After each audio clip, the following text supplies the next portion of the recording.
It Matters. By Mark Pircola. Copyright 2021 by Mark Pircola. All rights reserved. All voices by Revoicer, AI software. Chapter 1. Alan didn't see the flash. But he did feel the house shudder. He awoke with the sound of glass breaking, and what he thought was thunder. Loud thunder. That was close, he thought. His bed had shaken. He looked out the window, and saw only darkness, and stars.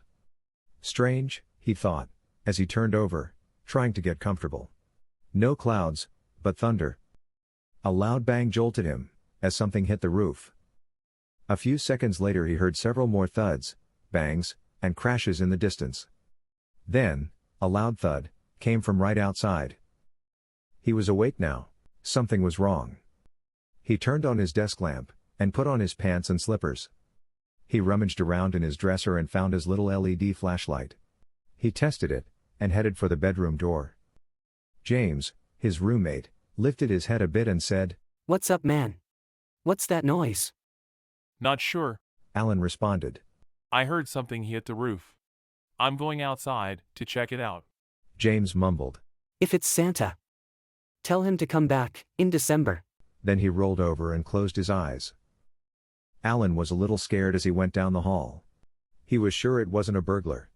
They don't make that much noise, he thought. Besides, there was nothing in the house worth stealing. He met up with Joan, the house mother, in the kitchen. She was a friendly old woman, and was one of the few remaining residents of this old town. It had once been a busy little community, near a military base. The base had shut down over 15 years ago, and now the town was nearly empty. The Science Academy, that had bought the old high school, had hired many of the local residents as janitors, housekeepers, and such. "Are you okay, son?" She asked. "I've never felt anything like that before. We don't get earthquakes around here. Do you think a plane crashed nearby, or something?" He hadn't thought of that. It did seem to fit the circumstances. I don't know. He said. I was going to go outside to check it out. "Be careful," She said. "I heard something hit the ground, out in the yard." Outside, it was cool and dark. He could see several houses lit up down the street.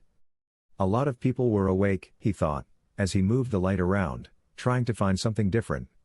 Then he saw it. Half buried in the yard was a brick. That's weird, he thought. How'd that get there? He walked over and took a closer look. Yep, just a brick. Then it occurred to him that the only brick structure in the area was the school. But that was over a mile away. The hair on the back of his neck began to tingle, and a cold feeling began to creep up his back. What if? He couldn't think it. He began to walk toward the next block. The block the girls lived on. Her block. As he walked, he remembered the first time he'd seen her. He had been expecting a smart girl. Like all the other smart girls he had ever met. Bookish, shy, introverted, plain, and skinny. Dr. Campbell had just told him they were getting a new female physics student. Someone whose test scores were higher than his. When she walked into the room, he nearly fell out of his seat. He'd never seen anything like her before. Not in person anyway. She even smelled good. When Dr. Campbell introduced them, he had just nodded. He was afraid to touch her. When she had left, Dr. Campbell came back into the room. He said he wanted to check to make sure I was still breathing. He had said softly, "She does kinda take your breath away. Sometimes. Nature just gets everything right. Puts a beautiful mind inside a perfect body. Kind of reminds me of Hedy Lamarr." Alan just gave him a blank stare. Dr. Campbell then said, "I don't know whether I envy or feel sorry for you. Trying to study with her in the room. Won't be easy. Don't tell anyone I said anything. We're not supposed to notice." When he got near her house, he could see that most of the girls were outside. Some of the girls were standing around in small groups surrounding various debris. There was a very large group, milling about down the street. As he walked toward that group, Candace flashed a light on him, then on herself. Even with her hair mussed up, and wearing baggy pajamas, Candy was the most beautiful thing he had ever seen. He forgot why he was there. Just stood there in awe. She held up a finger to her lips, signaling him not to speak, then pointed toward the group. He walked over and saw what they were looking at. It was a broken and twisted piece of sheet metal, about 3 feet high. It took him a second to recognize it. It had been the letter O, from the sign on the school, which had never been replaced. The sign on the old Fielding High School. He walked over to her and said, You okay? Was anyone hurt over here? She shook her head, and led him away from the others. Her voice trembled a bit as she asked, Did we do this? He suddenly realized she was shaking. He put his arm on her shoulder, and said quietly, I don't know. But it could be possible. They sat down on a small berm, and he sat close to her. He had no shirt on, and she was warm. He could feel her shivering and he asked, Do you want to go inside? She looked up at her house and then at him, and said, No, let's wait here.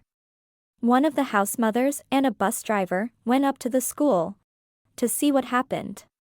You're cold. He said. I'm okay. She said. Just keep close. He suddenly didn't feel so bad. He could just sit there next to her, forever. A few minutes later, a bus came up the road and stopped near the girls, and they all moved forward. Alan and Candace were close enough to hear, so they didn't move. One of the girls did a double take, as she saw them huddled together. The girl ran up to some of the others, and began pointing and whispering. On any other occasion, this would have been a big deal. The driver slowly got off the bus, and walked over to the other adults. She looked upset. One of the house mothers asked, Well, what happened? How's the school? Gone. was the reply. Alan felt Candace begin to shiver again. The house mother said louder this time, What do you mean, gone? Gone where? The bus driver said loudly, this time looking around to make sure everyone could hear. It's gone. There's just a big hole. A big, deep, smoking hole. She then began to cry. Alan heard her mutter something about Mr. Chambers. Then he realized that someone had been in the building. This may get ugly. He said to her quietly, I'm thinking that we might be responsible. Someone may have been killed. She looked up at him and asked, What should we do? What did we do? There's nothing we can do now. he said. He stood up, took her hand to help her up, and said, They will probably begin investigating this in the morning. Best we both get a good night's sleep. But they'll find out. she said. He put his hand on her shoulder and said, Yes, I'm sure they will. But no one knows about our experiment, but us. They might figure it out eventually, but right now, I need time to think. But what happened? she asked. We set all the safety limits and sensors. Yes, we did, but they weren't designed to handle every possible event. he said. What went wrong? She asked again. She was almost in tears. Alan really wanted to tell her everything would be okay. But he had to tell her what he felt was the truth. I can think of only one thing that could have done this. It's possible we might have created some antimatter. Then, looking over at the twisted metal O, added. Maybe lots of antimatter. Her eyes got big, as she realized the implications. That's impossible. She said. So, all the textbooks say. He replied. They once said, the earth was flat too. He really wanted to kiss her goodnight. She was scared, but they weren't really a couple. He couldn't just walk away either. This situation required him to man up, and do something he hadn't dared attempt before. He gave her a hug. She didn't hug back. But she didn't pull away either. She was incredibly soft and warm. He wanted to hold her forever, but let her go. She was still light years out of his league, and he had to be realistic. Try to get some sleep. He said. I'll come back in the morning. He couldn't say, see you in class. His only excuse to be near her was gone. And it was probably his fault. As he started to walk back, his mind was racing. In his fantasies, things were a lot different. She was his, to do with as he pleased. Now they were nothing, not even classmates. He wouldn't be getting any more sleep that night. It's not like he had to get up in the morning either. The Science Academy, that he was just beginning to appreciate, was gone. They would be blamed and expelled, or something much worse. He had to protect her. It was an accident. She was his partner on the project, but it was his stupid idea. As he walked, he began mounting a defense for her. He really didn't care what they did to him. It seemed unlikely that they had succeeded in creating so much energy. It was impossible. The Plasma Particle Acceleration Collider only pulled 1,000 watts or so, when operational. It was a new design though, marketed to universities and research facilities. One unique feature, besides its tiny size, was that all the electronics that controlled the process were made of superconducting materials. It was this feature that gave him the idea. What if they modulated the megavolt electric fields in the collision chamber at hydrogen atom resonant frequencies? As far as he knew, it had never been done. The hardware required wasn't available. Only in this miniature collider, with all the electronic components working at superconductor temperatures, would it be possible. He was hoping that some interesting new particle might show up. It was just a crazy idea. And he was trying desperately to come up with something that might impress her. Dr. Campbell, their instructor, had encouraged them to come up with something different for the Science Olympiad that winter. The Academy was expected to show up with something new every year. The Academy sponsors liked the publicity and prestige that came with winning some of those prizes. The Science Academy wasn't a public school. All the highly gifted students were gleaned from across the country and given free room and board. Though technically a high school, the level of science being taught was closer to that of most graduate colleges. He tried to clear his head as he walked. Should have put on a shirt, he thought. The breeze was giving him chills. Back to the problem. Think. The collider had only been running about 12 hours. They'd left it to go to dinner about 4 p.m. The explosion occurred sometime after 3 a.m. Once the temperatures were stabilized, the collider only uses about 1,000 watts while operating. How much energy is that? How many joules? He'd have to work that out. What happened to the school would probably have taken several tons of TNT, he was guessing. The energy conversion ratio must be in the hundreds. He remembered, the holy grail of fusion energy was trying to get a ratio of energy in to energy out to a factor of 10. This was huge. If he could reproduce this experiment. If they had really been able to make that much antimatter with so little energy, that could change the world. He was starting to get excited when another thought snuck in. This was also extremely dangerous. This technology could produce terribly powerful weapons if misused. The government might not want this kind of information to get out. Not only the government. What about the billions, trillions of dollars tied up in coal, oil, and nuclear energy? What about those millions of people who have energy-related jobs, or have invested money in all those oil tankers and refineries? Alan stopped walking. It won't take them long to figure out what happened. A few words with Dr. Campbell, and his name would go to the top of the list. Their names. What would they do to them? This little secret could be worth billions, maybe trillions. With that kind of money at stake, what are their lives worth? All kinds of horrible images started creeping in now. Torture, imprisonment, or just disappeared. There were many different scenarios he could think of. His imagination probably wasn't even adequate. He started walking again. Then he began running. As he ran, he thought a bit about Mr. Chambers. He had never met the man, but knew there was a night janitor. His thoughts were more concerned with her. She wasn't safe, and neither was he. He wasn't worried about being charged with manslaughter, or reckless whatever. It was an accident. When he reached his house, he saw Joan on the phone. Word was spreading quickly.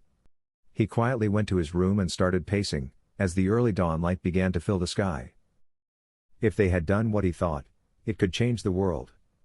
There would be plenty of cheap power for everyone, for everything. It was so simple, and easy, and cheap. Then he thought of the terrorist aspect. If this secret got out, there could be antimatter explosions in every corner of the world in a few months. Mankind always turned new technology into weapons. This time, it would be weapons of mass destruction, without the fallout. Then he began to see the bigger picture. No more need for oil or coal. The oil companies, the oil-producing countries. There could be trillions of dollars in investments lost. When the word got out that he had the knowledge to do that, they probably would pay millions just to keep him quiet. He imagined an army of hitmen, looking for him. And her. Now he began to panic. He grabbed James's backpack. It was bigger, and in better shape than his. He emptied it, and began stuffing it with what he considered essentials. The path ahead was very bleak and scary. He didn't know how long he could last, but he wasn't going to sit around and wait for them. He hurried to her house and knocked on the door. No one answered. Good, he thought. Everyone had spent a couple hours milling about in the middle of the night, and were all asleep. He was too afraid to be sleepy, but he figured that it would catch up with him soon enough. He opened the door and crept upstairs. Most of these houses had similar layouts, he just had to find her room. He opened a bedroom door and looked in. No blondes, he thought, as he gently closed the door and went down the hall. The next door was it. He tiptoed in and gently shook her shoulder. She was so beautiful, lying there so peacefully, he thought. Even the little drool in the corner of her mouth was enticing. She opened her eyes, and then pulled the covers up to her neck, and said, What are you doing? Then her face changed, as she remembered the previous night's activities. She whispered, What are you doing here? What time is it? He glanced at his watch and whispered, It's a little after 5. Get up and come out in the hall. We need to talk. He liked her hair all messed up, he thought. She just didn't know how to look bad. Out in the hall, he gently closed her door, and she said a little too loudly. What? She was grumpy, he thought, but she had only had a few hours of sleep. We need to disappear. He said. What? Why? Disappear where? She asked. He said. I haven't time to give you all the scenarios. But most of them, actually all of them, do not end well for us. What scenarios? Why? She asked again. Look, He said. if you want to live, come with me. He'd always liked that line, and thought he was being clever. Just grab some clothes, any money you have, and come downstairs to the kitchen. I'm gonna grab some food. Just do it quietly. He hadn't thought of food earlier, but he didn't have much money, and stopping to eat anywhere nearby would be stupid. She came downstairs scowling, and plopped down on a chair. Not a morning person, he thought. He was looking through the drawers for a can opener. Morning sunshine. He said quietly. Why are you? We doing this? She asked. It won't take their bomb experts long to figure out that the explosion wasn't caused by anything conventional or nuclear. He paused a bit, and after thinking about it said, Oh hell. That much energy might have caused some of the hydrogen ions to fuse. He began looking through the cupboards for something roadworthy. Alan explained. Anyway, they'll figure out it was something exotic. Something they haven't seen before. That will bring them to the collider. And that will bring them. To us. She said, completing his sentence. But it was an accident. She said. No one could have foreseen what happened. Oh yes. He agreed. Legally we're not criminals, but that's not the problem. Then what is? She asked. For a really smart girl, she was really being dumb, he thought. Or just very, very naive. If things happen the way we believe, then we have solved the world's energy problem. Forever. She looked up, finally wide-eyed and awake. If that's true, She said. why run away? We could be rich, really, really rich. He wasn't sure now, if she was that smart at all. He tried to explain his reasoning, and calmly said. The world economy is based on oil, gas, and coal. There are millions of people and trillions of dollars invested in that structure. And we could threaten all of it. She just looked at him with her adorable scowl for a bit, then the reality began to seep in. Oh my. Is all she said. There's another problem too. He said, now stopping and sitting down next to her. I thought of just putting it all out there on the net. Just let everyone know. Then it wouldn't be our secret. And hurting us wouldn't matter. Yes. She said. We should do that. Fine. He said. Then, in a few months, there could be antimatter bombs going off all over the world. Built by terrorists for a few $100,000. Oh my. She said again. So, who do we tell? Alan looked at her and started to get a little angry at what was happening to her. Them. Then he said. The first thing they'll ask, before the torture begins, is who else knows. Anyone we tell would be in the same boat. Torture? she asked. Now there was fear in her eyes too. She was beginning to understand their dilemma. Here, He said, pushing a piece of paper at her. write a note saying you're going home. Since the school is gone, you're going home for a while. It may buy us a day or so. We have to leave now. Where are we going? She asked, getting to her feet. I've always heard it's best to hide in plain sight. He said. We need to go where a couple of young people wandering around won't be suspicious. We're going to college. He wrote another note and stuck it in his pocket. What's that for? She asked. We need to borrow Dr. Campbell's car. I've explained that we're in love and we're eloping and not to give us away. She dropped her bag and just stared. Then said. What? Alan looked down and said sheepishly. Well, it's partially true, and it could give us another day. Maybe. What part's true? She asked. He was stuck. He hesitated. Well, he thought he might as well put it out there now. Give her a chance to run. Well, one of us is in love. He said. He quickly walked out the door. He didn't have the guts to turn around and see if she was following. Chapter 2. Do you even know how to drive? Candace asked, as she slid in next to him. He had snuck into Dr. Campbell's house, found the keys, and left the note. Well, I did take the course, Alan said. She smiled at him sarcastically and asked. Did you pass? Of course. He said. Got 100%. Then, under his breath, but loud enough for her to hear, continued. On the written part. They were both trying to make each other laugh. Do you know the way? She asked politely, while searching around for a map. I'm not sure we'll even make it to the next town. He replied. I think we should go as far as the gas money can take us. I was planning on heading toward the nearest college town, and if we can, keep going on to the next. I hope to get a few states away anyway. Money was going to be a big problem. Neither of them had much, credit cards were out, and they had nothing to sell. They had to leave their phones behind too. He had removed the batteries and hid them. The phones are the first thing they go for. At least, that's what he remembered, from the TV cop shows. As he drove off, he could see a fire engine, and some state vehicles heading for the school. We'd better get out of here, before they close the roads, he said. They would probably be looking through the debris for any sign of survivors, or bomb fragments, he thought. He doubted they would ever find much.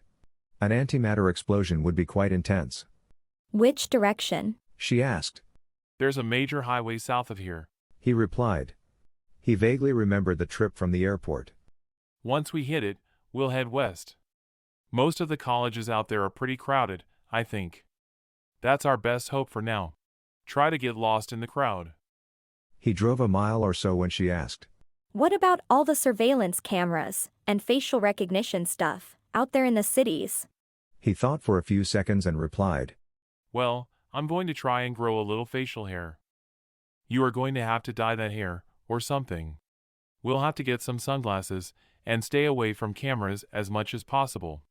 A few more minutes passed, and she said. I think we should just go out into the country. This surprised him, and he replied. I'm not much of a woodsman. I've never even lit a fire, or caught a fish. I didn't say wilderness. I said country, like a farm or something. She said, now a bit annoyed. There are just too many cameras in the cities, and the facial recognition software is getting too good to fool. She did have a point, he thought. Okay, your plan has merit, but I don't know anything about farming either. He said. It's not hard. Well, actually, it is hard, but easy to learn. She said. I would trust a farmer to help us, more than any city folk I've ever met. Her farm upbringing was beginning to show, as she was using some country slang, for the first time. So, you know all about farming? He asked. She looked out at the sunrise and said. Well, I was raised on one. For a while. Until they started sending me to those expensive egghead boarding schools. Being smart isn't always a good thing. But I guess most of us figured that out too late. Then she started to cry. She was scared, tired, and now homesick, he thought. He wasn't sure what to say, so he decided to just let her cry it out. Then, emboldened by her show of fragility, he reached over and held her hand. She didn't pull it away. He was tired, but holding her hand, well, he felt great. The highway was 10 miles straight ahead. He didn't take it. Instead, he kept going, and after about 5 miles turned off onto a small county road. Where are we going? She asked. I've been thinking about it. They'll probably ask Dr. Campbell how much gas was in the car. They'll figure out how far we could travel, then start looking from that point on. That makes sense. She said. Alan smiled at her. Now, thinking he was being clever, said, We need to be somewhere that they won't be looking. Keep your eyes open for a working farm. They drove for another half hour when she spotted it, and said, Over there. Those crops. It's a small farm, but looks well maintained. He drove up the dirt road to a wooden gate. There was a small hand-painted sign that said Miller's Organic Produce. In the distance, he could see a house near a large barn. Looks promising, He said, as he got out to open the gate. He moved the car forward, then got out to close the gate. Very old school, he thought. This could work. They drove up to the farmhouse. There was a pickup truck on the side of the house. The place was older, but as Candace had said, well maintained. A thin elderly woman appeared at the door, but didn't come out. You folks lost? She asked. Alan got out, and walked over to Candace's side and opened her door. Not lost exactly, at least not yet. He said, as he held out his hand to Candace. She took his hand and smiled at him as she got out. You kids looking for someone? The woman now sounded concerned. As a matter of fact, we're looking for someplace to stay. He said. Looking around, he continued. This looks like a nice place. Could you use some help? He was trying to be polite, and sucking up, the best he could. Can't afford any help, son. This place ain't that big. She said. She opened the door, and stepped out on the porch, to get a better look, then continued. You kids in some kind of trouble? We don't need any more of that around here. Got enough of our own. Well, to be honest, we are in a bit of a jam. It's a long story, don't want to bother you with it, but we could use a place to rest a bit. We've been on the road a while, and I'm tired. He said. He yawned. Didn't even have to fake it. The woman closed the screen door, then turned and said, Well, you can sit here on the porch for a spell. I'm gonna get my husband, and you can bother both of us with your long story. She went back into the house, and then they heard the back door slam shut. They sat next to each other on the porch swing. Candace had been quiet the whole time, but now that they were alone, she said, You're doing great. Just don't lie to them, and they might help us. He hadn't planned on lying. He wasn't any good at it, and he was pretty sure they'd be seeing their faces in the paper and on TV very soon. He looked over at the car and said, If they let us stay, we're going to have to do something with that. There was a small tractor in the yard with a tarp over it. He went over and dragged the tarp over the car. Satellites and drones. He said, looking up. It's probably still too early, but we should be careful. They'll go back and look at the recordings of any surveillance in the area. A dog came from the side of the house and started barking at them. It was wagging its tail and didn't appear to be mean. The woman shouted, Quiet, Chet! Then she came around the corner of the house, escorted by a tall, weathered man, in a sweaty t-shirt and jeans. He got straight to the point. You kids in trouble? He asked, as he looked them over. We don't need any more of that today. Got plenty of our own. Alan thought it was interesting how married couples ended up saying the same things and finishing each other's sentences. Alan stood and said, Sorry, sir, we don't want to cause you any grief. Just thought you might be the kind of folks that might help. I'm Alan and this is Candace. We just came from the Science Academy over in Fielding. Chet was busy sniffing Alan's leg, so Candace knelt and started petting him. The woman smiled at Candace and said, I thought you looked mighty young. You running away from school? Are you in trouble, young lady? They both knew what she meant, and Candace just shook her head. Alan said, It's not quite that simple. The man walked toward them and said, Let's get inside. It'll be getting hot out here soon, and I need a drink. I'm Charlie, by the way, and this here is Helen. He squeezed his wife a bit, and then walked toward the door. You're the Millers then? Alan asked, pulling Candace up. Helen turned and said, Oh, you mean the sign? No, that's my maiden name. This was my folks' place. I'm Mrs. Jones now. Mr. Jones poured each of them a large glass of lemonade, from a pitcher. The house was cool and very clean. The dog stayed outside. Okay, let's have it. Charlie asked. What's this trouble you kids have gotten yourselves into? Alan looked around and saw some pictures on the mantel. Your children? He asked. That's Amy and Tom. Helen said.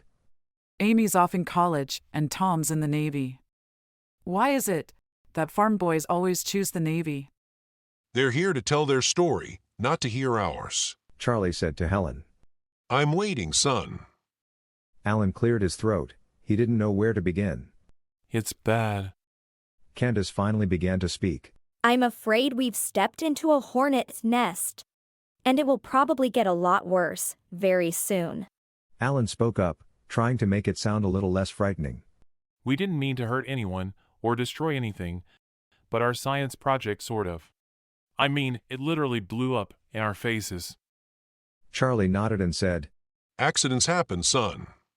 I'm sure that you can settle this thing. How much damage and how bad? I mean, was someone hurt? It's a matter of scope. Alan said. It's not the damage or even the death that resulted, which has us on the run. Helen looked sick and said, Oh my! Someone died?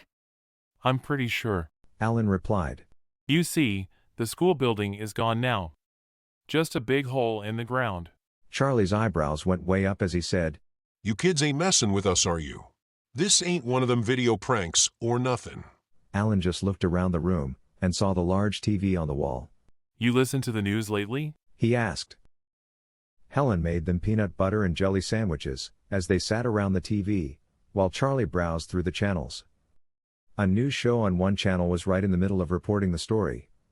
In big letters, scrolling along the bottom of the screen was, Large explosion at Science Academy Levels building. 1 person missing, and presumed dead. The screen changed to an aerial view. There was a large gaping hole in the middle of a field. And not much else. Whoa, Charlie said. That was a big building. I was there a few times back in the day. You weren't kidding about blowing things up. The screen changed again, to a reporter talking to a suit in the studio. Some sort of explosives expert.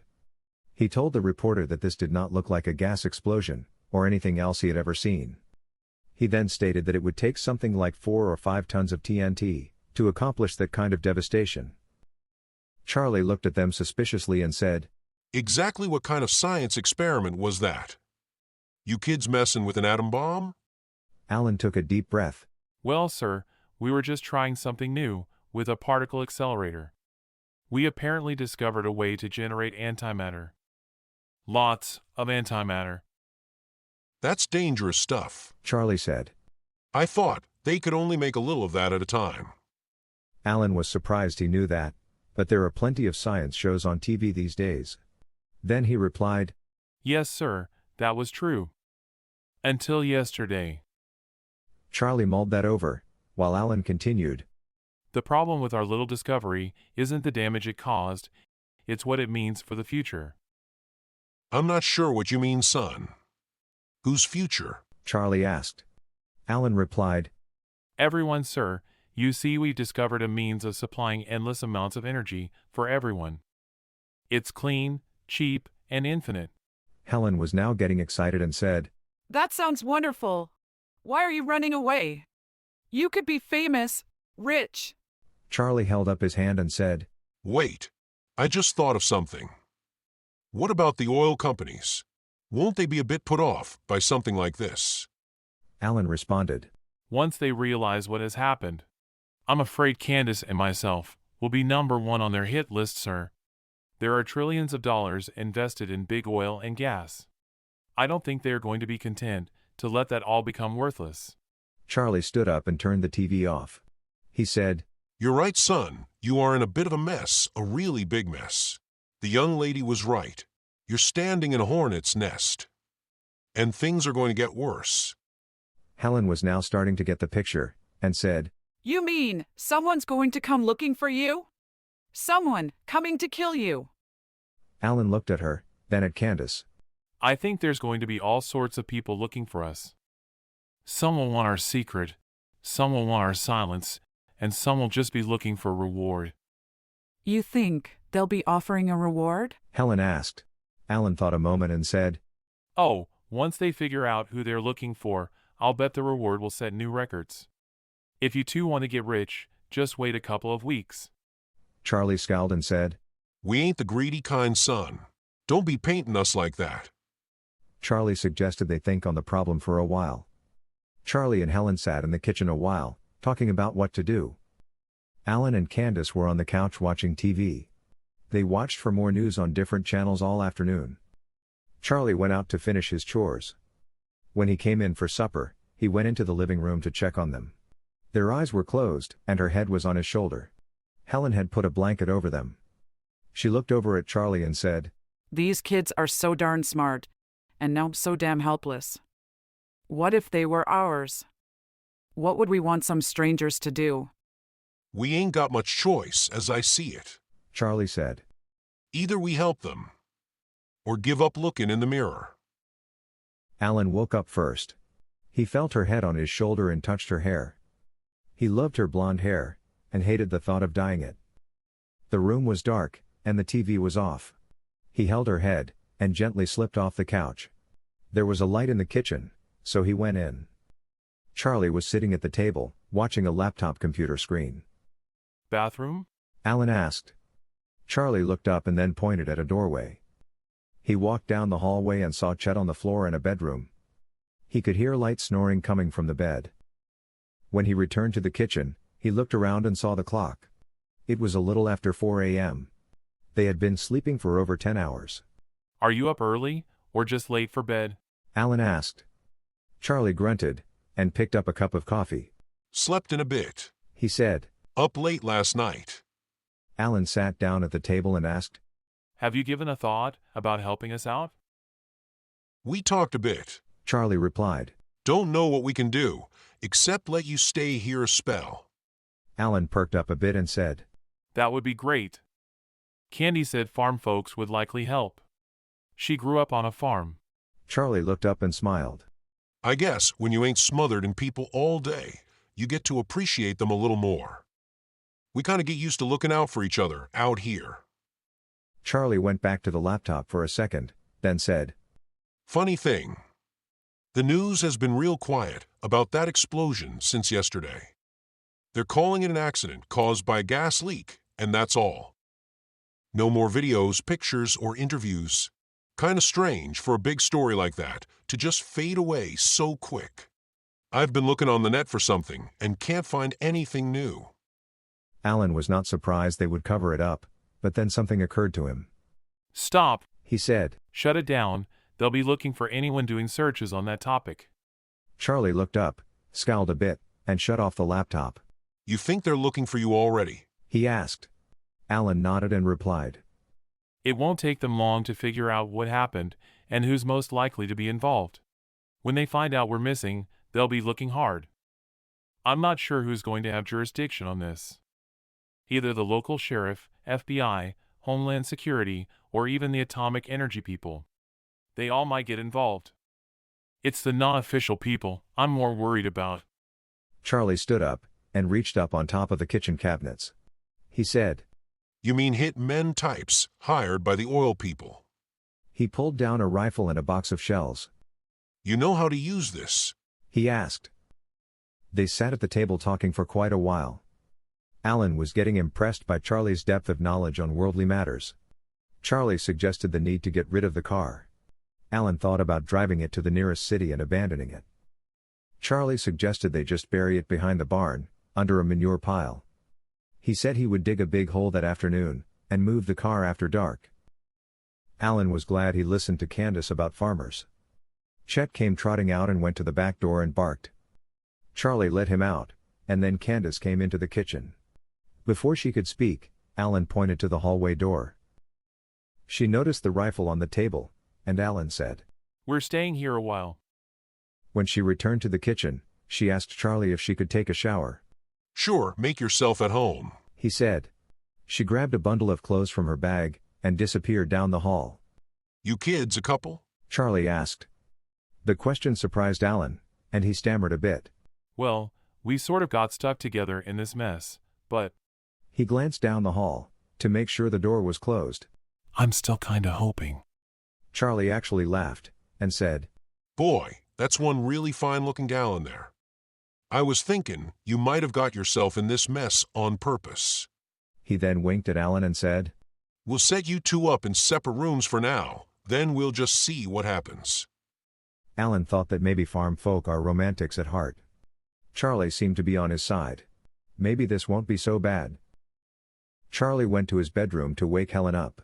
She usually got up with him, but they were up pretty late last night. As she got dressed, he told her about the romantic factors regarding their new guests. He told her that the boys got it bad, and the girls just letting him prove himself. Helen thought the prospect of a love affair blossoming in her house was thrilling. Helen began plotting all sorts of ways to bring those two youngsters together. Such a beautiful young lady and such a nice smart boy. She couldn't wait. She went straight to the kitchen, looking for Candace. She wanted to teach her how to cook for a man. Many farm folk are very old school about these things, well, the older ones at least. When Charlie told her that Candace was in the shower, Helen went out to the chicken coop to get some fresh eggs. When they all sat down to breakfast, Alan was a bit uneasy. He liked the hospitality, but felt guilty about taking advantage. He was trying to think of some way to repay them. Helen spoke up and said, Try the pancakes, Alan. Candace made them herself. He looked over at Candace and she just rolled her eyes and smiled. Alan was sure that Helen was trying to encourage some sort of relationship, and he was more than willing to play along. He took a bite and said, Wonderful, best I've ever tasted. Candace smiled with a hint of a grimace. She was trying to be nice and helpful, but this was a little too obvious. Charlie decided to change the subject before Helen could embarrass Candace any further. So, Alan, what you think is going on with the investigation? You think they're on to you yet? Alan responded, They're probably looking for us, or at least our names are at the top of the list as persons of interest by now. I don't think you'll see our faces on the news for a few days at least. Charlie raised an eyebrow. Why's that?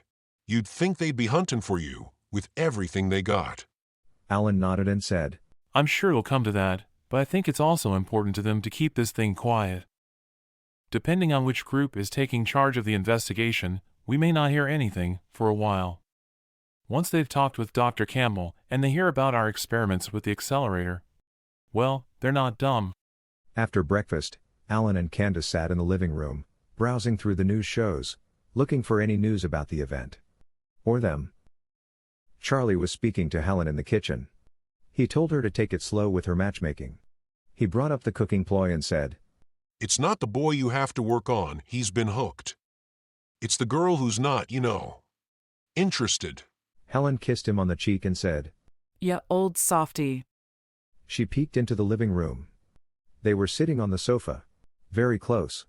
Helen said, Oh, I think she's interested. She just ain't figured it out yet. Alan was deep in thought, and Candace asked, What's the matter? Are you worried? Alan looked at her for a minute. She had shown concern for him.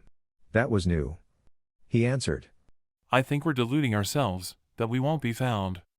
It's just a matter of time and luck. I was thinking that we should be doing something. Something we wish we would have done after we're caught. What can we do? She asked. Do you have your notebook? He asked. Sure, you told me to bring it. Remember? She replied. Get it, and come into the kitchen. He said. He went through her notes, and began writing figures down. Candace was watching him, and asked, What do you want me to do? He answered. We're going to need information. Lots of information. We need to contact someone we can trust to relay it to us. Someone they won't be watching. She thought a minute, and said, That's going to be hard. Everyone I know knows everybody else I know. He stopped for a minute and said, Yeah, that's going to be an issue. Then it dawned on him. Damn. I'm an idiot. He called Helen into the kitchen and asked, You have a daughter in college, right? Helen said. Yes, Amy, she's at the State University, studying art right now. Don't know what she expects to come from that. Alan then asked. You have an email address? I'd like to contact her, if you don't mind. I have her email address. It's right there in the computer, I think. She said. As she scrolled through the computer, Helen asked. She won't get in trouble, now will she? We'll be careful not to tell her the truth. Alan said. It's called reasonable deniability, I think. If you do something nice for someone who may be doing something wrong, but you don't know that, then you're not held responsible. Are you planning on doing something wrong? Helen asked. Alan replied. Well, we're not really fugitives yet, so nothing we've done so far is considered criminal.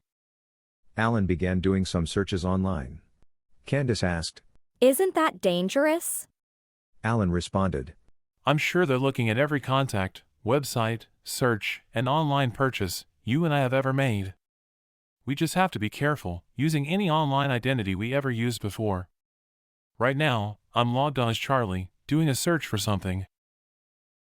What are you looking for now? She asked. Alan was still grasping for something he should be doing. He looked up at Candace and said. I'm looking for a patent lawyer. This process we've discovered may be patentable. The hardware and software are already patented by the accelerator people. But our little experiment just might be unique or clever enough to have its own patent. Won't that expose us? Candace asked. It's risky, Alan said. but if we can put it out there, our little secret, into a legal patent, that would mean our secret would be well documented, and there would be no reason to harm us. If enough people become aware of it, so that the national security and military people can't hide it. That evening, they received several emails from Amy, with the requested data. Some of the information was just websites. They figured it would be all right if they went directly to a web address and didn't use a search engine. Alan and Candace began working on their new project. They were making drawings and doing a few internet searches for generic info and conversion tables. They were designing the world's first antimatter power plant. I think we should start with something that would work in one of the old-style nuclear plants. That way, they could convert it with minimum investment and have it running in no time. Alan said. They started the design using those parameters, using what they knew from their experiment, and scaling it up for continuous power output. The design was more complex than a nuclear system, due to the accelerator requirement, but simpler in some respects, as there would be no buildup of dangerous radioactive waste. There was plenty of radiation, of course, but the high-energy gamma rays didn't leave radioactive waste behind. Much of the energy produced is so energetic, it travels harmlessly, right through the Earth. Eventually, they had a reasonable drawing, with component sizes and other requirements identified. Alan began using some free online CAD software to clean it up for presentation. You any good with that software? Candace asked. Just good enough to be dangerous. He replied. He was hoping for a laugh. She just rolled her eyes and walked away. Women have no sense of humor, he thought. Like most males, he thought he was hilarious. The most interesting development they discovered, when working the numbers, was the scale aspect. It was impossible, or at least counterproductive, to scale up the accelerator. In order to develop the incredibly large megamagnetic and electric fields required, you had to keep the field area very small. Increasing the area by 2 meant increasing the power requirements by 4. The power conversion ratio quickly lost efficiency when scaled upwards. That meant, instead of using one large collider, it was more efficient to use dozens of smaller ones. This was an engineering issue that would take time to resolve.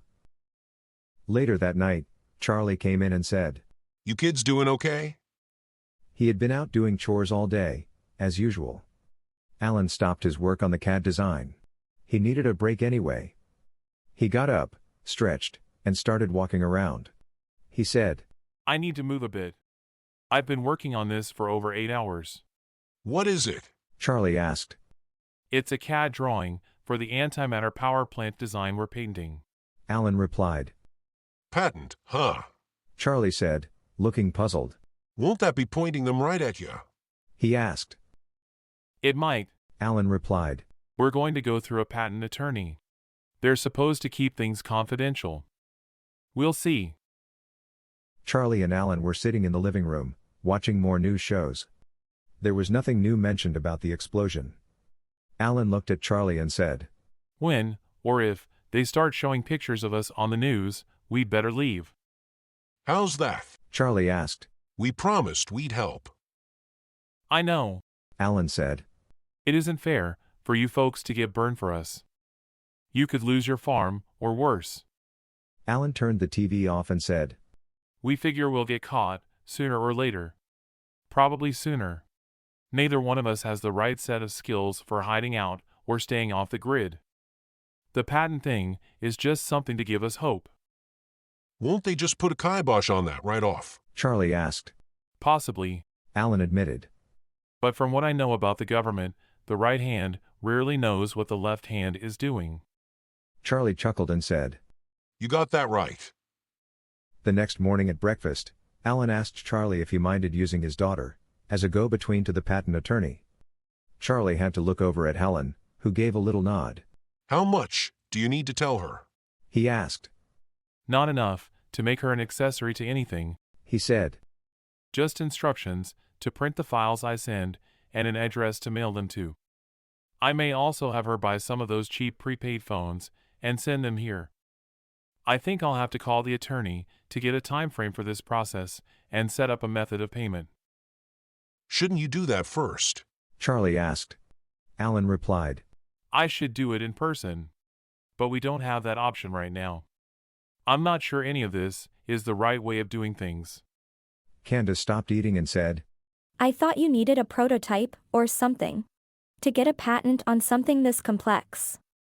Alan looked at her and said, You may be right. If that's the case, we're probably hosed. Charlie looked puzzled, but then said, Something to ask your attorney about, son. He pushed himself up and said, Chores ain't waiting. Alan was thinking about what to do with himself, and what Candace would think of him, so he got up and asked. Need any help? Charlie made a funny noise as he muffled a laugh. Let me see your hands, son. He took Alan's hands, and looked at his palm and fingers. He said, You best keep working that keyboard, son. Farm work ain't for the soft and weak. Then sensing Helen's scowl, quickly added, I mean inexperienced. Charlie and Chet went out the back door. Helen and Candace began cleaning up the kitchen. Alan got out of the way. He went into the living room. He grabbed a laptop, and began doing a search for patent attorneys. The leads that Amy had sent were mostly larger firms. He quickly found out he needed to specify which scientific discipline was involved, as each attorney worked in specific areas. He decided to find an individual, instead of a firm. The fewer people involved the better, he thought. He didn't have money for the fees, so he had to find someone who may be willing to work on commission. Someone who has been around long enough to know a gold mine when he sees it. Unfortunately, he really had no way of knowing anything about these people, other than what was online. This was going to be a crapshoot at best. Alan spent the afternoon doing patent research. What he discovered was unsettling. He didn't have to build a prototype. But he had to have all the fine little details worked out, so that his invention could be duplicated by someone else. He thought about his CAD drawings, and realized they were woefully inadequate. He abandoned the whole power plant idea. All he really needed to do was to show how his process worked. They could scale it up later. He also realized he really didn't know how the process worked. He could describe it, and he could reproduce it. He just couldn't explain it. He thought about it for a while and concluded. The guy who might have tried patenting rubbing two sticks together probably didn't know about oxidation and molecular excitation from friction. He still would have gotten the patent, he thought. In any case, he had to supply more details. That meant he had to build a prototype to prove the process actually worked, was repeatable, sustainable, and safe. He was hosed. Helen spent the afternoon with Candace, teaching her how to knit. Candace was trying to enjoy herself, but she could not help worrying about her situation. Helen tried to keep her occupied with small talk, but she could see that something was troubling her. After a while, you don't have to concentrate, you just need to practice a bit. Helen said. How long have you two known each other? Helen asked. Just a month or so. Candace replied. You think he might be the one? Helen asked. He seems pretty taken with you, but maybe a girl looking like you gets that a lot. I've gotten used to it. Candace replied. My father told me, men are just hardwired that way. Young, old, married. They're all still going to stare. The young ones will make complete fools of themselves too. I've experienced some of that in the co-ed schools. Alan is pretty nice, but I'm not sure. Candace was quiet for a while. Her mind was wandering, she was messing up her knitting. Frustrated, she looked up and said, Sorry, it's just that. I've never been in trouble before. I'm scared, I guess. It's not something I was prepared for. Helen said. Don't fret about it too much, honey. Believe me, you don't know what worry is. Till you have children. Candace put her needles down and grabbed a tissue. She was thinking about her own mother now. How she must be feeling. Her mother had probably been informed that she had left school. She had to call her. Somehow. Chapter 3. Alan was watching the local news, and there was mention of the Fielding Academy. They were planning to keep the program going, by using an old elementary school, for a while. The building was being refurbished, and would be ready for students in a couple of weeks. Alan felt good to hear this. He was about to go tell Candace, when the reporter mentioned, that all the textbooks and scientific equipment had been replaced, including their prized particle accelerator. This surprised him a bit. He had been told that those things were hard to get. There was quite a waiting list. Dr. Campbell said he had to call in some favors to get it. Overall, though, it was good news. At least the rest of the kids would be able to continue their education. He doubted he would ever be welcome in any school ever again. Not with his track record. They were trapped in the house, during daylight anyway. Hiding out was getting boring. Alan started snooping around in Tom's room, and found some DVDs.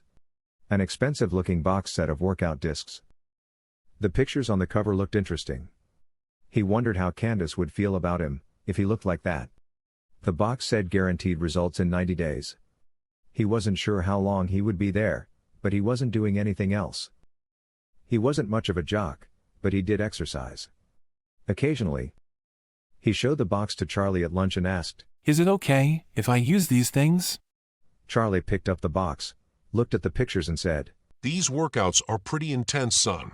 When Tom was using them, he had to stop every other day, due to the pain.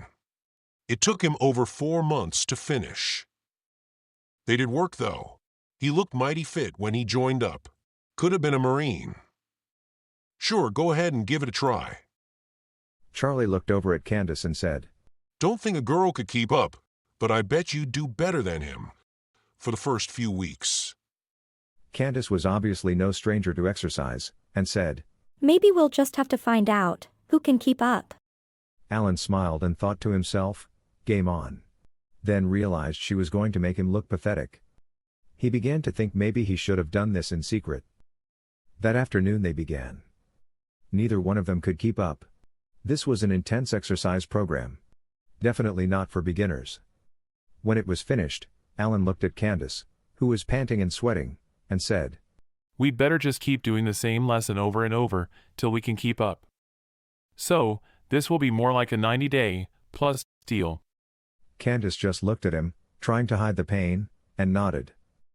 Alan was glad he had managed to keep up with her.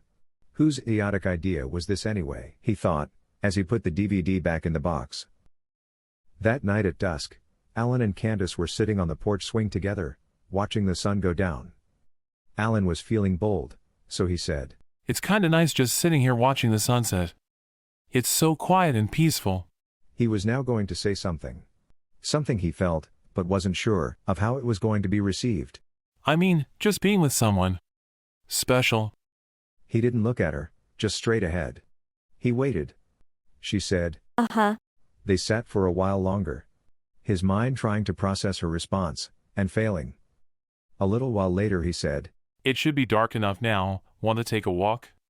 My legs are a little stiff. Candace said. Mine too. As he stood up, he said, But don't the coaches always say, you gotta walk it off? She looked up and smiled, then held up her hand. He took her hand and pulled her up. Just to the fence and back. He said. That would be almost a mile, and he liked the idea of walking in the dark with her. They started walking. Chet ran up and joined them. She took his hand and held it. He was feeling good. Really good. Helen went out to the porch to see if they needed anything. They weren't there. She looked around, and then off in the distance, down the drive, she could just see them, walking in the moonlight. Close together, holding hands. Charlie! Charlie! She said again, a little louder. You gotta see this! She was ecstatic. They didn't say much to the Joneses. Just a quick goodnight, and went off to their separate rooms. Alan was mad at himself for not kissing her goodnight. Or at least trying. She seemed a lot more at ease and friendly toward him. He blew his chance, he thought. Maybe it will never happen again. Girls are funny that way. After he had relieved himself of his physical tensions, he lay in bed and tried to focus a little on their real problems. On their walk, Candace had mentioned that it was good that the accelerator had been replaced. She had felt very guilty about destroying it, much more than she did about the school building. She knew that it was Dr. Campbell's pride and joy, that he had struggled to get it. She mentioned that their little discovery would have made a great science Olympiad entry. He had laughed then. But as he lay there in bed, he thought about it a bit more. It was a dumb idea, but elegant too. And it may even work. He thought about it for quite a while, trying to poke holes in it, and running worst-case scenarios in his head. Finally, he came to the conclusion that they had nothing to lose. They would eventually be caught anyway. In the morning, he proposed his plan. Charlie was skeptical, Helen was fearful, and Candace said, You didn't sound very interested when I brought it up last night. The plan was simple enough. As a plan anyway. This whole thing started as a project for the Science Olympiad. What if they built a working prototype and entered it in the competition? The idea was absurd, of course. They would need another particle accelerator, help with the entry paperwork, and some way to harness all that energy. Perhaps some kind of steam-powered generator. After breakfast, Charlie asked him if he was serious about this idea. Alan said, Well, it was just an idea. I was thinking that if enough people saw the thing working, before the government or big oil types could stop us, we might have a chance. Plus, with a working prototype, it might even meet the patent requirements. Charlie rubbed his chin and said, That's a bold move, son. If you're willing to risk it, well, I'll help any way I can. Alan and Candace attempted another workout, then sat down and tried to put together a plan of action. They agreed on a preliminary plan, and some methods to implement the parts they could. They also agreed to keep up the workouts and the nightly walks. Alan was really pumped about that. After lunch, Alan spoke to Charlie. You mind if I borrow that old pickup for a few days? Charlie was a bit surprised, but said, If it'll help, I guess not. Where you off to? You going alone? You need gas money? Where you gonna stay? Who are you, I mean, to see? Alan said slowly. I'm going alone. I'm going to Fielding to talk to Dr. Campbell, our physics instructor, about our plan. If he's willing to help, well, we might be able to pull this off. There's a lot of abandoned homes in Fielding I can sleep in. I will need some gas and food money. I doubt there is anyone there looking for me around the school. It's the last place I should go. Charlie took it all in, and said, Okay, son, I guess you gotta do what you gotta do. The next morning, Alan slept in a bit. He had been up late, trying to come up with a better idea. He didn't want to leave her. Not now, when everything was starting to gel. He was stuck, and he knew it. This was going to suck. He put on the best smile he could muster, and went into the kitchen. They all said their good mornings, and he ate as much as he could. The farm was only about 35 miles from Fielding. But Alan wanted to go around it, and come in from a different direction. He had packed some clothes, and some food he didn't have to cook. He still only had one pair of shoes. Charlie's son's feet were too small. Charlie had gassed up the pickup, so Alan wouldn't have to stop anywhere. He told Charlie he would hide the truck somewhere, and not drive around Fielding. The truck could be traced back to the farm. It was mid-morning before he left. He didn't really want to go, so he was moving a bit slow. When he said goodbye to Candace, she kissed him on the cheek. He surprised everyone, especially himself, when he pulled her close and kissed her right on the lips. He kissed her for a long time too. He didn't want to ever stop, but Helen was starting to giggle. The important thing is that Candace was kissing him back. He left with a real smile on his face. He was feeling very good now about himself. He drove past Fielding on an old county road. There wasn't much traffic, mostly farm equipment, and a couple of motorcycles. He was beginning to think that the big manhunt he was afraid of never happened. But if it was real, if some government agency or oil cartel had their best people looking, they probably wouldn't be obvious about it. On the way, he didn't see anything that looked suspicious. No roadblocks or checkpoints. He wouldn't know if anything else on this road was different. The truck had no air conditioning, so listening to the radio was pointless, with the windows open. He had never driven a truck before, and this one was over 20 years old. His butt was getting sore. He made the turn that would take him back to Fielding. It was the same road he had taken when they had left, but now he was coming in from the opposite direction from the interstate. He turned into the first road leading to the old suburbs. He knew most of those houses were abandoned. He would have to be careful. There were still a few locals, here and there. The first few houses all looked bad. One of them had a garage door that still looked functional. He pulled up and explored the property. The roof was still intact, and most of the windows were still there. There was no sign of wildlife, only lots of cobwebs. The garage was attached, so he went in. It was very dark. Some light came in through a small hole in the roof. There was a window, but it had some cardboard over it. He found the garage door release and pulled it. He lifted the door by hand. This place will do, he thought. He pulled the truck in and made himself as comfortable as he could.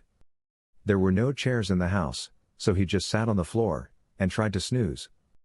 He managed to doze for an hour or so.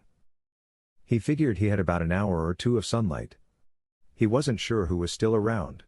He hoped some students were still there. It would make him less obvious. He had to walk at least a mile to Dr. Campbell's house. He wasn't sure he would be able to find his place in the dark. There were no streetlights, or any lights for that matter, in this area of town. He did have a small flashlight, but no extra batteries. He wanted to wait until dusk. That's when all the students would be out moving around.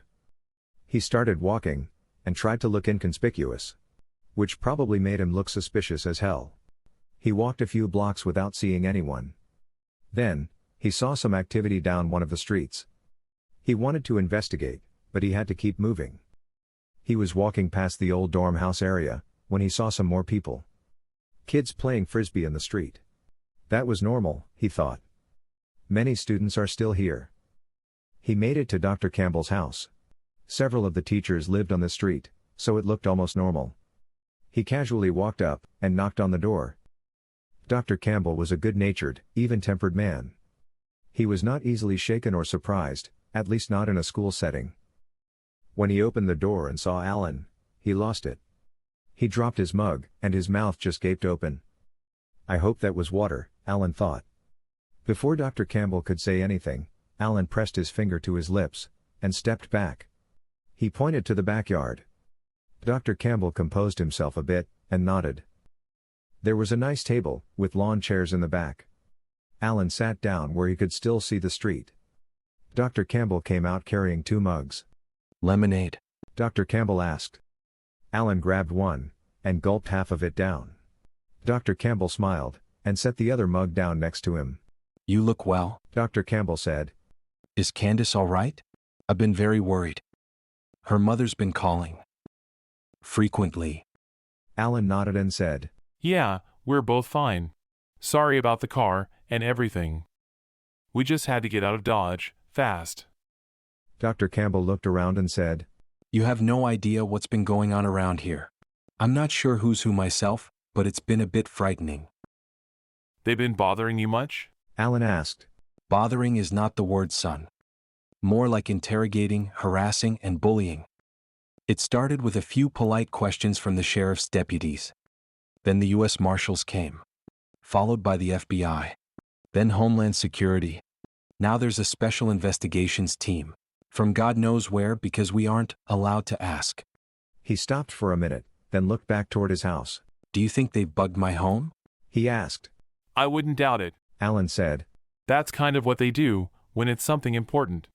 Dr. Campbell composed himself again. Talking about this had agitated him a bit. So, exactly what is this all about anyway? Do you know what happened? Or how it happened? Alan said quietly. I think we both know what happened. As to how, I believe I know, but I'm not sure I should tell you or anyone just yet. Dr. Campbell now looked worried and asked, Why not? Is it that dangerous? Let me ask you a question first. Alan said. Has there been anyone poking around? Not from a government agency. Dr. Campbell looked at him and said, How did you know? There have been 3 separate groups of private investigators asking everyone questions. Questions we'd already answered a dozen times. I've heard they've been offering people money, lots of money, for any information about you and Candace. Alan just nodded and said, And so it begins. What begins? Dr. Campbell asked. Do you really understand what's happened here? Alan asked. He had assumed Dr. Campbell had figured it out by now. Dr. Campbell said quietly, I guess it has a lot to do with that explosion. And presumably some antimatter? Alan nodded and said, Lots and lots of antimatter. Something all the textbooks say is impossible. Well, it isn't. As a matter of fact, once you create the right environment, it's rather easy and cheap.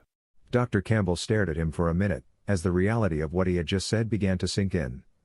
He had already surmised that they had somehow accidentally created some antimatter. But he had no idea how, or if, they knew how themselves. Dr. Campbell, musing now, said, That would mean you could create energy. Endless amounts of cheap energy. Exactly.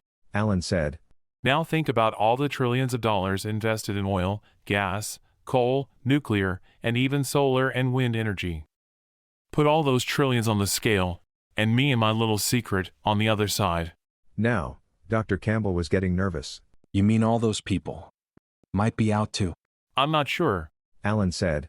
They might want the secret first. But that's not as important as no one else ever knowing it. Alan finished his lemonade and said, The government probably has a similar agenda, but for different reasons. What do you mean? Dr. Campbell asked. Like any tool, this one can be turned into a weapon. An immensely powerful weapon, Alan said. You know, the whole terrorist with a nuke scenario.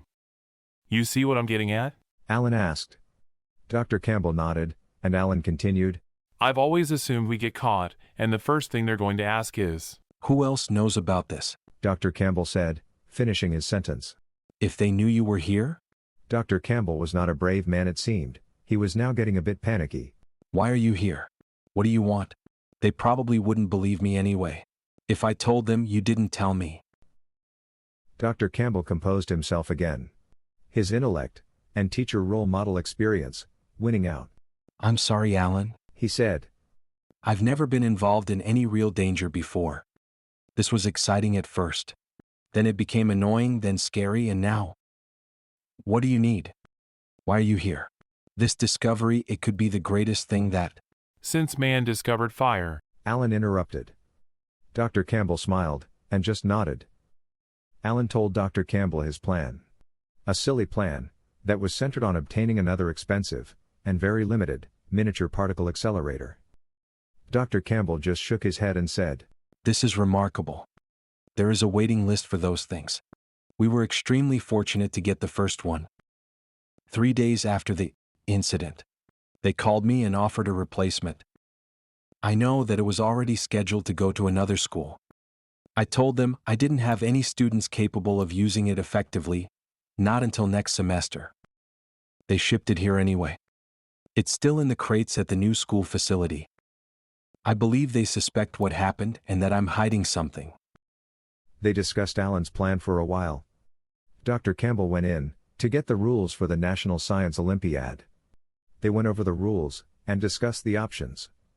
It turned out that the project he had envisioned wouldn't be accepted. No explosives, toxic fumes, or radiation. The radiation part was the problem.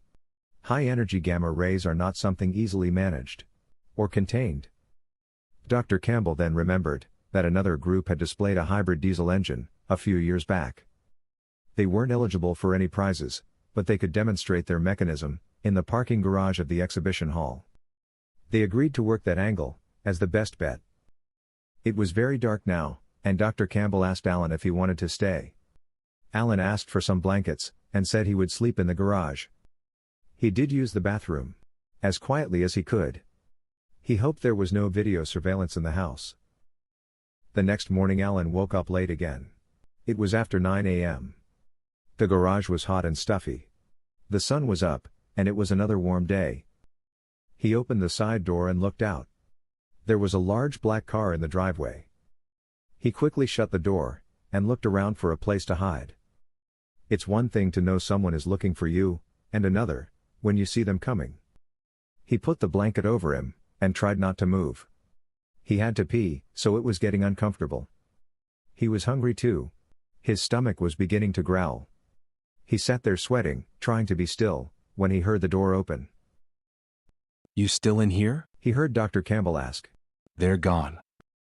Alan pulled the blanket off and took a large deep breath. It's hot in here. Dr. Campbell said. Come out and sit in the shade. I'll get you something to eat.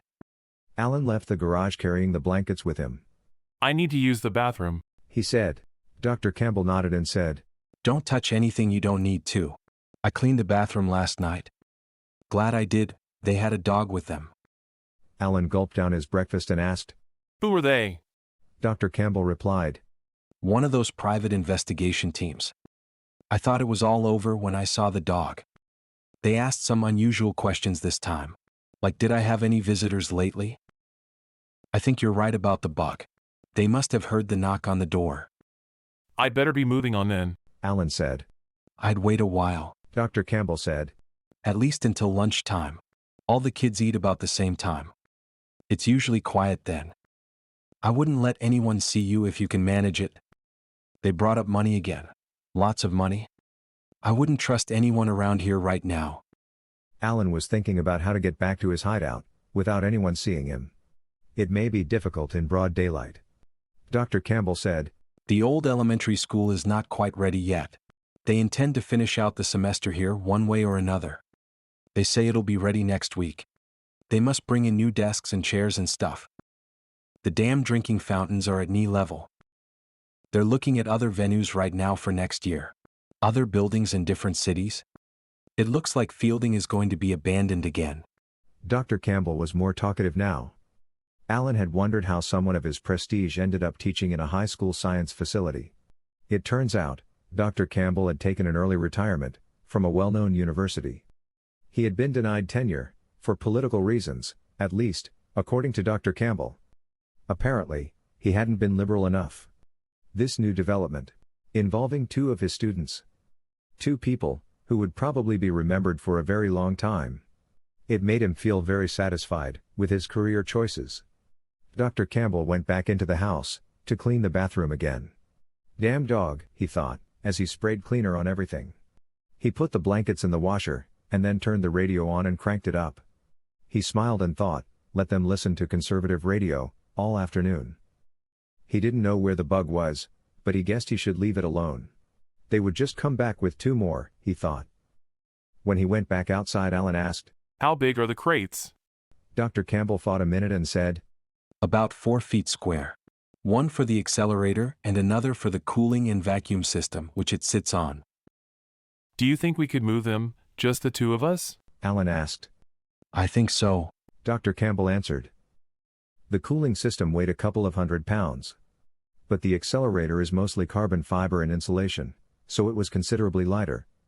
It was designed to be small and portable enough to fit in a school laboratory. Then Dr. Campbell remembered something, and said, Oh, that reminds me. They said they would send a technician to help with the setup. Someone who would stick around to help train the staff and verify its safe operation this time. I'm not sure what to make of that. Alan was feeling a bit at ease now. Their plan was beginning to fall into place. He had a mission now. Something to do, other than look over his shoulder. I wonder if the guy who figured out how to make fire had these problems. He said, trying to make light of things. Dr. Campbell laughed. Then thoughtfully said, Such knowledge is best shared. Just think what would have happened to mankind if he had kept it to himself. Chapter 4. Candace was trying to distract herself by doing some research online. It wasn't working. She was worried. Her life was getting complicated, and she no longer had any control. She missed her mom, and needed to talk to someone. She got up and went into the kitchen. Helen was in there kneading some dough. That is what Helen did when she was anxious. She baked a pie. Candace watched for a while. She would offer to help. But she wasn't sure how. Helen plopped the dough into a bowl and said, This needs to sit a while. She sensed Candace wanted to talk, so she said, Let's go sit on the porch a spell. Candace missed her phone. She needed to talk to her mom, and wanted to look at the pictures of her family. She was frustrated, worried and scared. She still had one picture. She dug out her wallet and pulled it out. Helen asked, Is that your mom? May I see? Candace handed it to her. It's an old picture. When she was my age. She said. Helen's eyes opened wide. Oh my. There's no mystery about where you get your looks from, is there? Is that a crown in her hair? Candace nodded and said, Yes, they're peach blossoms. Mom was runner-up for Miss Georgia that year. Helen waited. She wanted details. Candace said, It's a long story. Helen answered, Honey, I've got nothing to do while that dough rises. This picture says a lot, but I'm sure there's more to it. Candace smiled. She hadn't told this story to anybody. For years. My mom was a dancer. She started. She was good at it too. Schoolwork always came easy for her, so she spent 3 hours after school in the studio every night, and 6 hours on weekends. She wanted to be a professional. Candace took the picture back. She felt a bit better now. She continued. In her senior year, her dance instructor had to give her the bad news. Like many young athletes, dancers are subject to the whims of nature. Like a gymnast who grows too big, or the basketball player that doesn't. She had gotten too top-heavy. She looked amazing. But her balance was off, and she jiggled a lot. There were many opportunities for a young woman with her looks. But most professional dance companies would pass. Those tits were just too big of a distraction. Men would be mesmerized and not see anything else. They can't help themselves. They're kinda hardwired that way. Candace looked down and continued. I guess it's kind of a family curse. Anyway, her mother entered her into a county beauty contest, just as a distraction. She was feeling a bit low at the time. Mom walked away with that one. Of course, because she won, she was automatically entered into the Miss Georgia pageant. These things are taken a bit more seriously in the South. Candace slowly put the picture back into her wallet. According to my grandma, who was one of the judges, Mom blew the other contestants out of the water. In looks and the talent competitions. However, the sponsors and promoters were looking for a homier, girl-next-door look.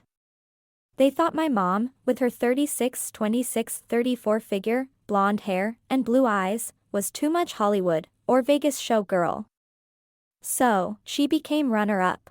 Helen asked. Your grandma was one of the judges? Candace responded. Well, she wasn't related then. But she was so impressed with my mother that she took advantage of her position to introduce my mom to her son. He was in his last year of med school, well, vet school. Apparently, they sorta hit it off. And the rest, as they say, is history. Helen was impressed and asked. So, your father's a veterinarian?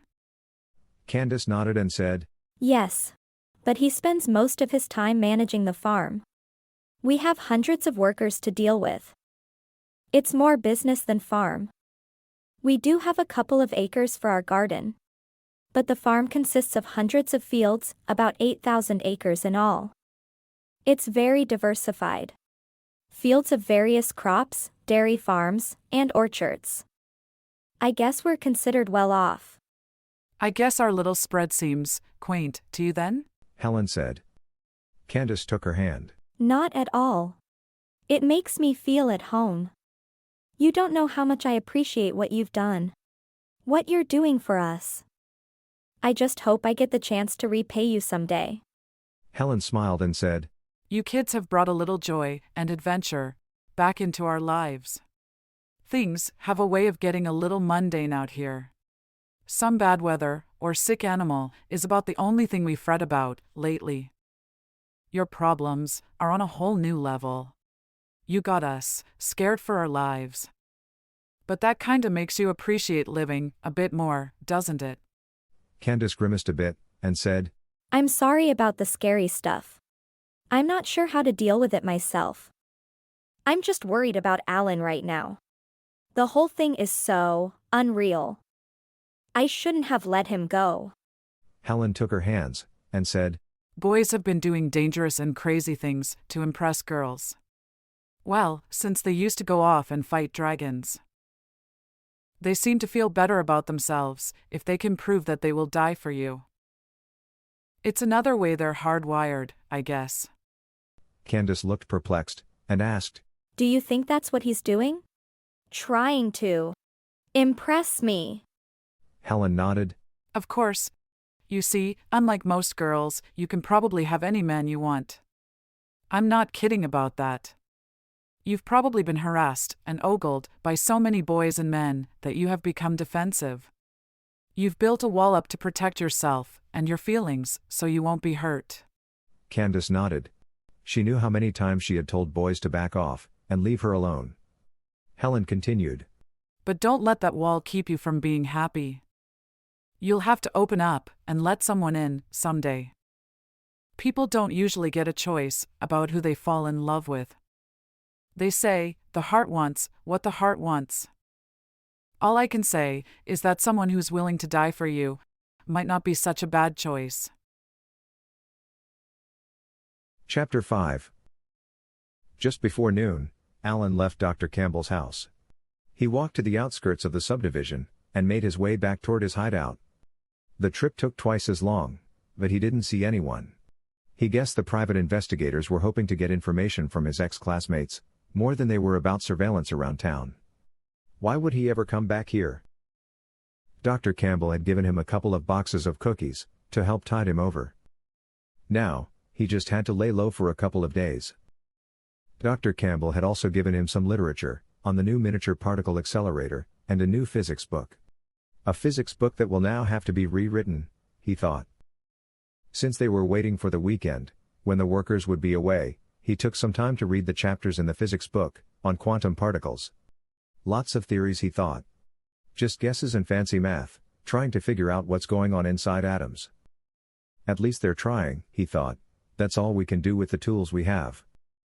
He was trying to envision some new way of looking inside atoms. Not an easy task. Nope. Nothing. Well, he was only 17. Maybe someday. He had solved the world's energy problems. Maybe that would be good enough. Maybe that will be his only contribution, that is, if he gets the chance to show people that it works. That was his goal. He was sure the government, and others, were waiting for him to post something on the net. Something they could squash, and label as another cold fusion story, and do everything they could to discredit. The net was still an option, but he felt his plan had a better chance of succeeding. Anyone can post stuff on the internet. But having a functioning system to show people, that would be something. It was a long wait. He did not contact Dr. Campbell again. They had agreed to meet at the old elementary school, right after dusk in 2 days. He started up the old pickup and slowly went down the streets, with only the parking lights on.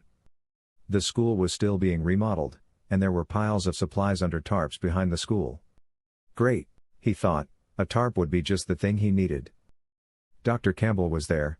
He shined his flashlight onto his face for a second, so that Alan could see who it was. The back doors weren't locked, the town was nearly deserted. The crates were there, still in the hallway. The physics lab was one of the rooms being built from scratch. They carefully opened the crates, and tried not to damage any of the packing material. They removed the half-dozen inner boxes, and reassembled the crates, to look like they hadn't been opened. At least they did the best they could. Hopefully the crates would go undisturbed, so no one would realize they were empty. They put the boxes into the pickup, covered them with a tarp, and tied them down. He shook Dr. Campbell's hand and said, They'll know you helped us, so there will be no sense denying it. Dr. Campbell nodded and said, I know, son. This could end badly for all of us, but I'm willing to chance it. This is too important to look the other way. I've notified the Science Olympiad people and told them a little about your project. I told them it's an alternative energy system and that there were some radiation issues that required the use of the parking structure. You will need to be there at least 2 days before the starting date because it takes the cooling system at least 48 hours to bring the temperatures down to superconductive levels. Understood, Alan said. Alan handed Dr. Campbell one of the prepaid phones, and said, If they are onto us, or there is a glitch, use this. The number in the phone will reach someone who can contact us. Don't use it more than once. He then turned on his parking lights and drove into the sub. It was very late, and he was tired. He would drive back to the farm in the morning. He woke late again. The floor was uncomfortable, and he was stiff. The plumbing in the house didn't work, so he went out back, to relieve himself. He was just zipping up when he heard a noise. He turned to see someone staring at him.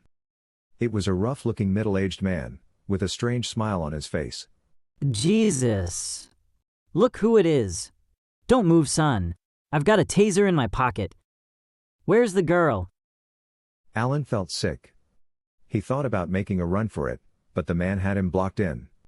The man was quick for his size, and Alan felt his arms being yanked behind him. Alan had never been arrested, and was not prepared for the discomfort. Ouch! That hurts! Is all he could say. The man pushed him to his knees and was starting to look in the windows. She's not with me. We split up. Alan managed to say. The man looked perturbed, but yanked him to his feet and said, Move. Alan was pulled and pushed for a couple of blocks, then they entered another abandoned house. There were beer cans and empty fast food containers strewn about. Whoever this guy was, he was living cheap. Alan was pushed down onto a rickety old chair. Then the man put Alan's handcuffs through one of the wooden braces in the back of the chair. The man said, Just stay put. The man pulled out a phone and looked at it. Goddamned one cell tower town. Don't move, he said, and left the house. Alan could see him holding up the phone, and walking away from the house. Alan watched him poking at the phone and cursing for a couple of minutes. He started talking to someone. He kept looking back toward the house. He was very animated. He looked angry for a bit, but then began to smile. Then there was a shadow. The man stiffened, and then fell. Something had stunned him. Alan then heard the soft hum. There was a drone overhead. A drone armed with a taser. Alan wasn't sure what was going on, but now he had a chance.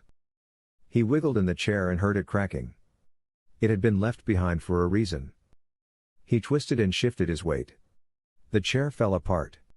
His hands were still behind him, but he knew where the key was. He awkwardly ran down the road and laid next to the man who was unconscious. With a bit of fumbling, he managed to get the key, and began trying to find the lock. They made this look so easy on all those cop shows, he thought, as he fumbled with the key. It took him a few minutes. A very long, few minutes, he thought. He put the cuffs on the man, and threw the key in some nearby bushes. He looked up for the drone. He lay as quiet as he could. He could still hear it. It was on the far side of the house. Whoever was controlling it, was looking through the windows. He ran back to the house trying to hide. He was trying to avoid the drone, and the windows. There was an old and rusted lawn tractor, with a badly weathered tarp over it, in the back of the house. Alan grabbed the tarp and threw it onto the roof. He tried to ignore all the spiders and crawlies that came scouring out. He climbed on the tractor, and managed to pull himself onto the roof. He was thinking how easy that had been. He couldn't have done it several months ago. He dragged the tarp to the side of the house. He could hear the drone plainly now. It was big. Over 3 feet in diameter. Looked expensive too. The camera was pointed at the window. It was slowly moving toward the back of the house. Alan dropped the tarp on it. He wasn't sure what the drone had seen. He wasn't going to wait around to see who showed up. He jumped off the roof and ran as fast as he could, back to the truck. He jumped in the truck and took off. As he hit the highway, he was happy that the road seemed clear ahead. Then as he drove, he thought that if they were looking, it would be the first place they would go. He turned off on the first dirt road, and pulled off behind some high bushes. He sat in the truck for several hours. He could hear cars go by out on the main road. He decided to take the long way back. He just hoped he had enough gas to make it. He headed out at dusk. Twice he turned his lights off, and waited on the side of the road. After about 15 minutes he started up again. He wanted to make sure no one was following him. He drove through the night, and arrived at the farm around 3 a.m. He parked the truck near the barn and went to the back door. Chet was waiting for him at the door. He hadn't even barked. Some watchdog, Alan thought. He crept down the hall and opened the door to her room.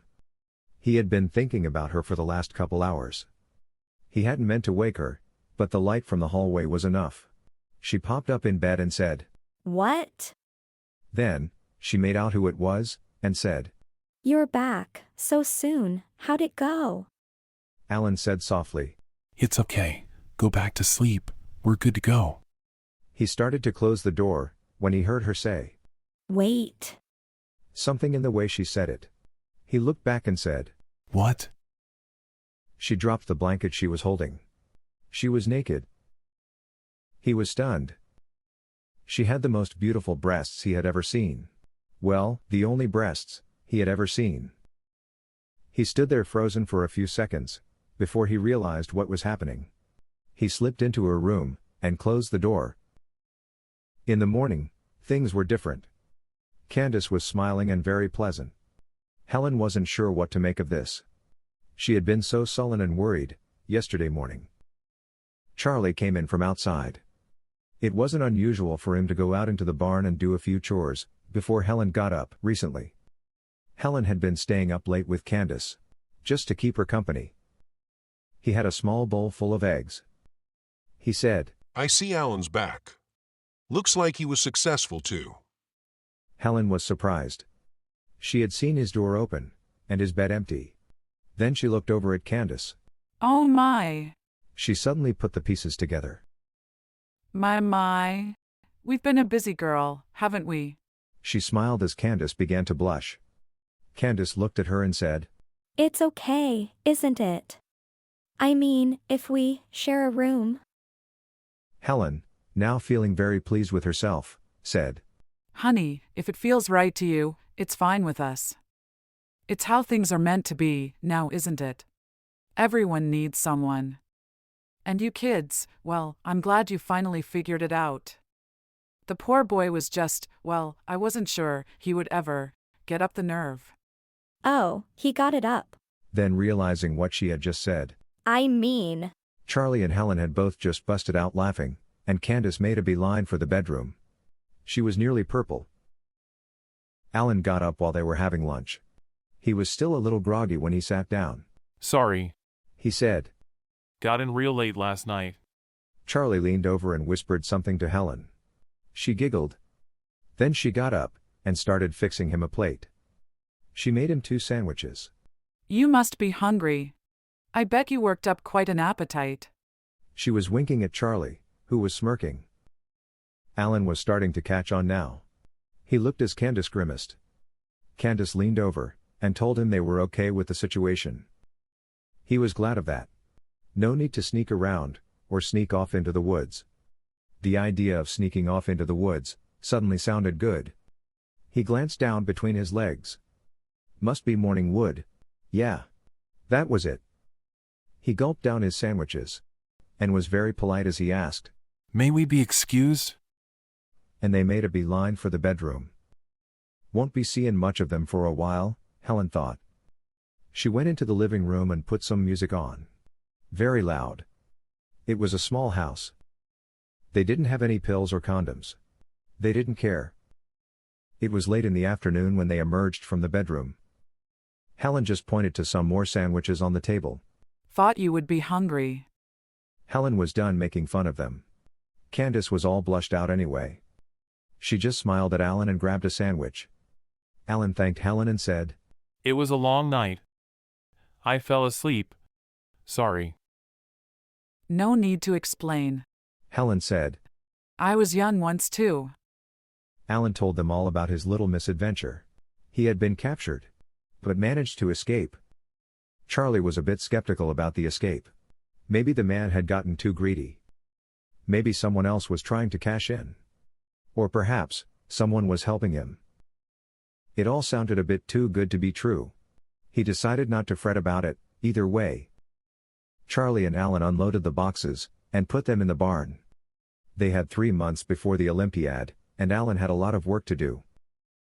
He had to figure out a way to turn the particle accelerator into a safe and controllable antimatter power generator.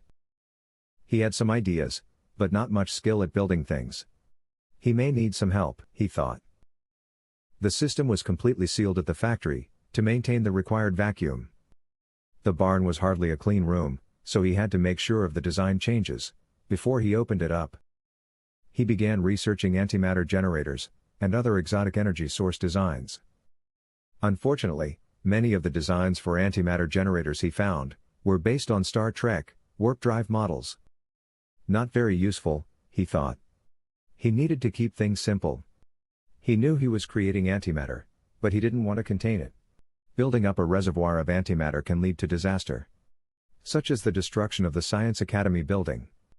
He needed to annihilate it, as it was being generated. After a little scribbling, he came up with what he hoped would be a simple solution. The energy released would be mostly high-energy gamma rays that he needed to absorb. He needed to capture the energy of these particles and convert it to something useful. A dense shield of some sort. The shield would absorb the gamma rays and turn their energy into heat. Too much heat, and it would melt. He had to cool the shield and use the heat. The simplest method to do that would be to immerse the entire unit in water. The water should keep the system from melting down or getting red hot. The water would boil, so he needed to capture the steam and replenish the water constantly. He needed a steam engine. A steam turbine would be perfect, or some sort of steam-powered pumping system. He did a quick search online for steam engines. Something local would be best. After some more searching, something came up that caught his eye. He thought about it for a while, and then he had a eureka moment. He needed to show his system generating power. Something that would impress. Generating electricity, and then using it to power something, was what he wanted to eventually do. But this demo had to really impress people. The Olympiad was being held in California. Nothing would impress drought-stricken Californians like moving water. Lots of water. Online was an old steam pump used on a horse-drawn wagon built in the early 1900s. The ad said the pump and steam generator still worked. He imagined his system embedded into the steam generator, pumping water through a fire hose, perhaps several hoses, creating a steady stream of water, which would land in a small pool, then flow back to the pump. The pool would have to be uphill, he thought. Not a problem in a parking structure. He asked Charlie for a small loan to buy the pump, hoses, and pool. He would also need some help with welding and maybe some pipe work. Charlie knew a mechanic who could help. He didn't need to know what it was they were building. Charlie put the pump on his credit card and paid to have it shipped right to the farm. Alan promised to pay him back. He might be rich someday, he told him. Charlie wasn't worried about the money, he was interested in the project himself. But getting rich sounded good too. The next couple of months went by quickly. Alan was surprised that they hadn't been caught. They were sure people were looking, but so far, no one had come to the farm. They kept indoors as much as possible, and wore hats when outside during the day. Alan was still paranoid about drones or aircraft-based surveillance. They kept up the daily workouts. They were on the last set of workout discs. They could both see and feel the difference in their bodies. Alan had made the biggest change. Candace was backing off on some moves that were just too difficult. But she could still outlast him. On Saturday nights, the Joneses would drive into town. They would have dinner, and play cards with some friends. Beer and wine were also part of the evening. Candace and Alan would share a bottle of wine, while the Joneses were gone. They were sitting on the porch swing, sharing stories, when Alan asked Candace how she came to be at the academy. Candace grimaced, and said it was too embarrassing to talk about. This got Alan's curiosity piqued. He had to know. He offered to tell her his most embarrassing story, if she would tell hers. After another glass of wine, she agreed. She said, As long as your story is really bad. Alan began. The academy wasn't the first school I destroyed. Now, Candace was excited. And said loudly. What? Alan looked away, and said, Yeah, I have a history of destruction, well, not entire buildings, but science labs. What did you do? She asked. Alan looked down and said, It was stupid really. I was placed into an advanced chemistry class and skipped the first 2 years. I knew all the theory and stuff. Anyway, it was my first real experience in a lab. My first time using a real Bunsen burner. I watched the other guys in the lab turn the gas valves to the right to turn on the gas. I did the same. Then they used the spark igniter to light them. I did the same. Alan looked at Candace and said, Remember, I was homeschooled. I missed a few things that other people kind of take for granted.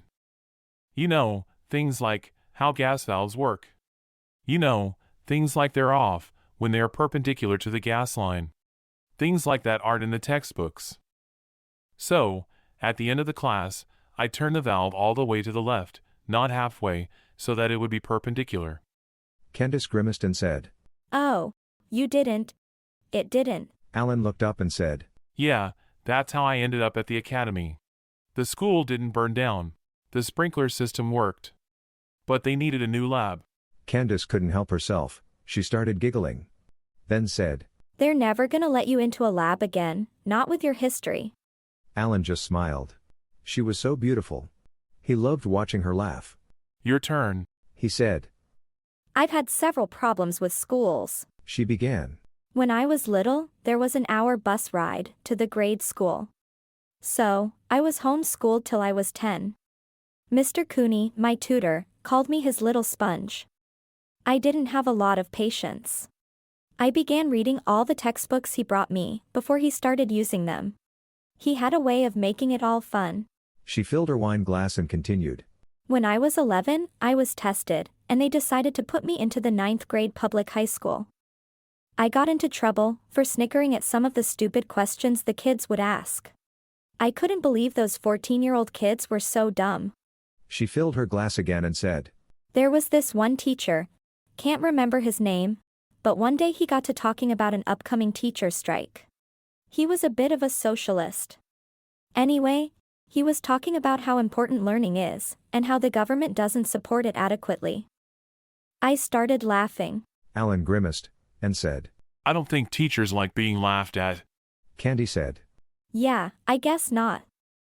I was 11, and my tutor, Mr. Cooney, had very strong feelings on that subject. I guess I felt the same. Anyway, this teacher asked me to explain myself. So, I told him. Teaching is all about communication. Back in the 50s, we discovered the perfect communication medium. One teacher could teach millions. All human knowledge could be available to everyone. No one had to pay a dime for knowledge ever again. Alan thought for a second, and said, You're talking about TV. Candace responded, Yes, but remember, back then there were only 13 channels. There were 3 major networks. The government could have put educational content on 10 of those channels. But instead, we only got static. Why do you think that happened? Alan asked. Politics. Candace said angrily. Plus, you have to understand the underlying cause for expensive selective colleges. The rich and elite running things do not want their precious offspring competing with the poor, smarter kids. Alan thought about that for a minute, and said, Yeah, I can see that. Kind of makes sense of the whole legacy thing. Candace smiled and said, I remember telling him that knowledge isn't a commodity. Forcing people to pay through the nose to get it is criminal. That's when I was sent to the office. I started my private school fiascos soon after that. Alan nodded and said, So, what's this embarrassing story you mentioned? Oh God, I can't tell you that story. You'll tell everyone. Alan just took her hand and said, I promise. Not another person. Candace looked ill, but said, Okay, but it's not a funny story like yours, it's just awful. Candace began. I was at one of those prestigious, expensive schools. You know, lots of rich, and a few smart kids. It wasn't all bad. Some of the rich girls were nice, and some of the smart boys were tolerable. None of the rich boys were, though. They were all nasty and full of themselves. I had been warned over and over about boys. They pestered me constantly. Some of them kept asking me out and giving me gifts. The nicer boys just stared and drooled. It was awkward. I tried hard to ignore all of them.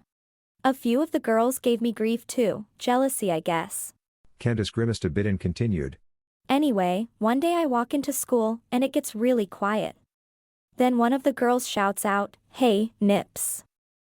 I look around and everyone is snickering and laughing at me. I wasn't sure what was going on. About an hour later, I get called into the office. The principal and counselor are there. They show me a picture on one of their phones. Apparently, someone had taken a picture using a drone through my third-floor window. It was a little blurry because of movement. They had taken the picture as I had walked out of the shower. There was two things, clearly in focus though. You know how when you touch yourself, things get a little excited. You know, erect, and kinda pink. Well, girls touch themselves too. Sometimes. Like in the shower, you know, pulsating shower heads and stuff. Alan understood what she was talking about. She did love her nipples nibbled on. And he loved doing it. Normally, he would have loved to see that picture, but he had the real things. And he got to play with them. So, what happened? Alan asked. They got the kid with the drone. They were going to expel him. He was a good kid though. The older boys had coerced him a bit. I felt bad for him. So, we made a deal. I told the principal that I was in on it. That it was a prank. That way I get expelled, and the boy is just suspended for a week. I couldn't go back anyway. Everyone had seen that picture, and I would have been called Nips for the next 2 years. Alan looked at her, licked his lips, and said, Speaking of nips. She punched his arm. Don't call me that. Then she smiled, and said, All right. If you must. As she lifted her shirt. Chapter 6. The device, as they were referring to it, was taking shape. Candace was better at the mechanical aspects of the system than Alan was. She figured out the system's safety limits and performance levels. She also designed the control system and added some safety sensors. Preliminary tests proved the steam pump worked fine. Alan was a little concerned about the amount of radiation escaping through the water jacket and steel boiler. The old Geiger counter that Amy had purchased for him on eBay was not recently calibrated. He was not exactly sure how much radiation was getting through.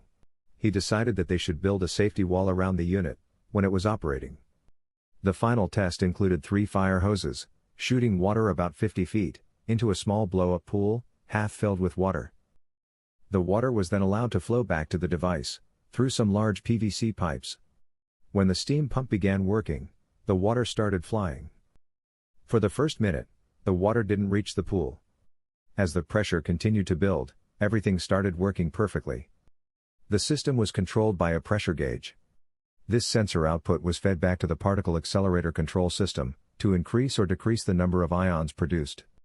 After a few minutes of steady streams, Alan readjusted the hoses so the water landed in the center of the pool. Then they all walked under the spray to feel the cool mist. Alan was feeling great as Candace jumped up to touch a stream and deflect it toward him. It was still cold. The pumped water was not being used in the steam unit. That water was being superheated by the radiation. Candace was tweaking the system and doing the math. She was very interested in how it worked. She shared her data with Alan to get his opinion. We're getting an incredible amount of power out, relative to the power in. She said. The system is configured as a collider, and we're still getting some collisions. Those collisions are still too random to be creating this much power. Alan agreed and said, But for every head-on collision, there must be hundreds of near misses. Ions are just touching and bouncing off each other. At these high energy levels, combined with the harmonic resonance of the internal structure we're inducing. Candace interrupted. The ions are flipping from protons into antiprotons.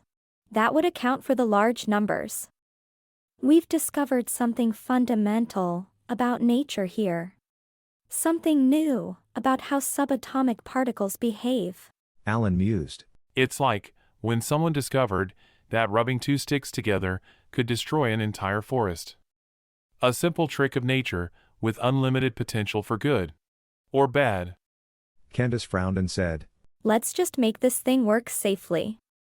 How it's used, well, that's not on us. The pressure and temperature sensor safety limits were tested and tweaked. After a day of successful testing, Alan felt confident. They were ready? The entire system was then mounted on an old hay wagon. Charlie had made sure it was roadworthy. They were going to haul the device to California, themselves. Charlie wanted to go along, but Alan insisted that he had done enough. This is going to be a one-way trip, Alan said. Once the news gets out, we'll probably be shut down very quickly. I'm hoping I'll see them coming, but that's wishful thinking. The device will probably be seized. At that point, Dr. Campbell, Candace, and I will be detained. I'm just hoping that the news will spread fast and far enough to help protect us from just disappearing forever. He told Charlie that they ditched the hay wagon's license plate as soon as they got it into the parking garage. Hopefully, they couldn't track it back to the farm. More wishful thinking on his part, he thought. Alan had been procrastinating, but knew it was now time to contact a patent attorney. He found one online in California who specialized in energy-related patents and who was not part of a firm. He bounced a phone signal from the farm, through Amy's laptop, and then through one of their prepaid phones, to California. He was hoping that patent lawyers were more ethical than what people say about lawyers in general. The man's name was Day. Lucky Day. Something about the name just felt right. Mr. Day seemed pleasant enough. The online description had a picture of him that extolled his 24 years of experience. Alan decided he would be totally honest about his invention and his predicament. Alan told him he couldn't reveal his location. He would let Mr. Day decide if the reward is worth the risk. Since they had no money for his fees, Alan offered him 1% of the licensing fees for his patent for the first year. He also told him that there was a time constraint on seeing the prototype in operation.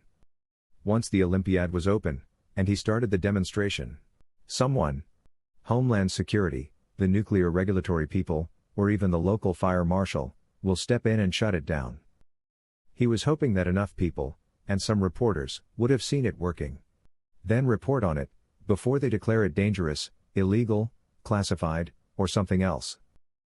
Mr. Day was hesitant at first, and said, Sounds like a lot of trouble, kid. Trouble I don't need. Alan countered with, Don't you guys dream about the big one? You know, the patent attorney equivalent of finding a Rembrandt at a garage sale. Or a genuine Stradivarius, something like that. There was a brief pause, then Mr. Day said, I'm not saying I wouldn't like something like that, but this invention of yours is just impossible. I know science, kid. It's my business. This is just too good to be true. Mr. Day, I assume you have a computer handy. Alan said. Look up Fielding High School. There was a much longer pause. Mr. Day said, Sheesh, kid. Says here, it was a gas leak. If you know science, then you also know that gas explosions blow out windows and cause fires. Alan said, now being defensive. They don't blow every brick in a large building a mile away. The pause was much shorter this time. Mr. Day said, I'll start the paperwork. When and where did you say this demo was exactly? What was the financial deal again? I'll need the details to write it up. Alan took a deep breath. He had been getting extremely nervous. Alan looked at his notes. He had given this some thought. My licensing for the process will be 10 million for unrestricted use for 5 years, or 100,000, and $1 per megawatt hour. Remember, this technology is not that expensive to build, and the cost of fuel is zero.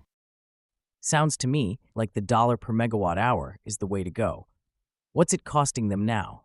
Mr. Day asked. Alan answered. It averages to about $100 per megawatt hour between all the various types of generators. I believe this technology will make most of the others obsolete, and they will be converted within a few years. By the way, the United States uses about 10 million megawatt hours per day. That means you would be getting 1% of that $10 million per day. That's 100,000 a day for a year. Would that cover your fees? He could tell. Mr. Day was doing some math on the other end of the line. This sounds remarkably interesting. Mr. Land, I'm not sure about the time factor, though. Only 2.5 weeks is not something I can work with. You're dealing with a federal agency. They only answer their emails once a week. That is, if they like you.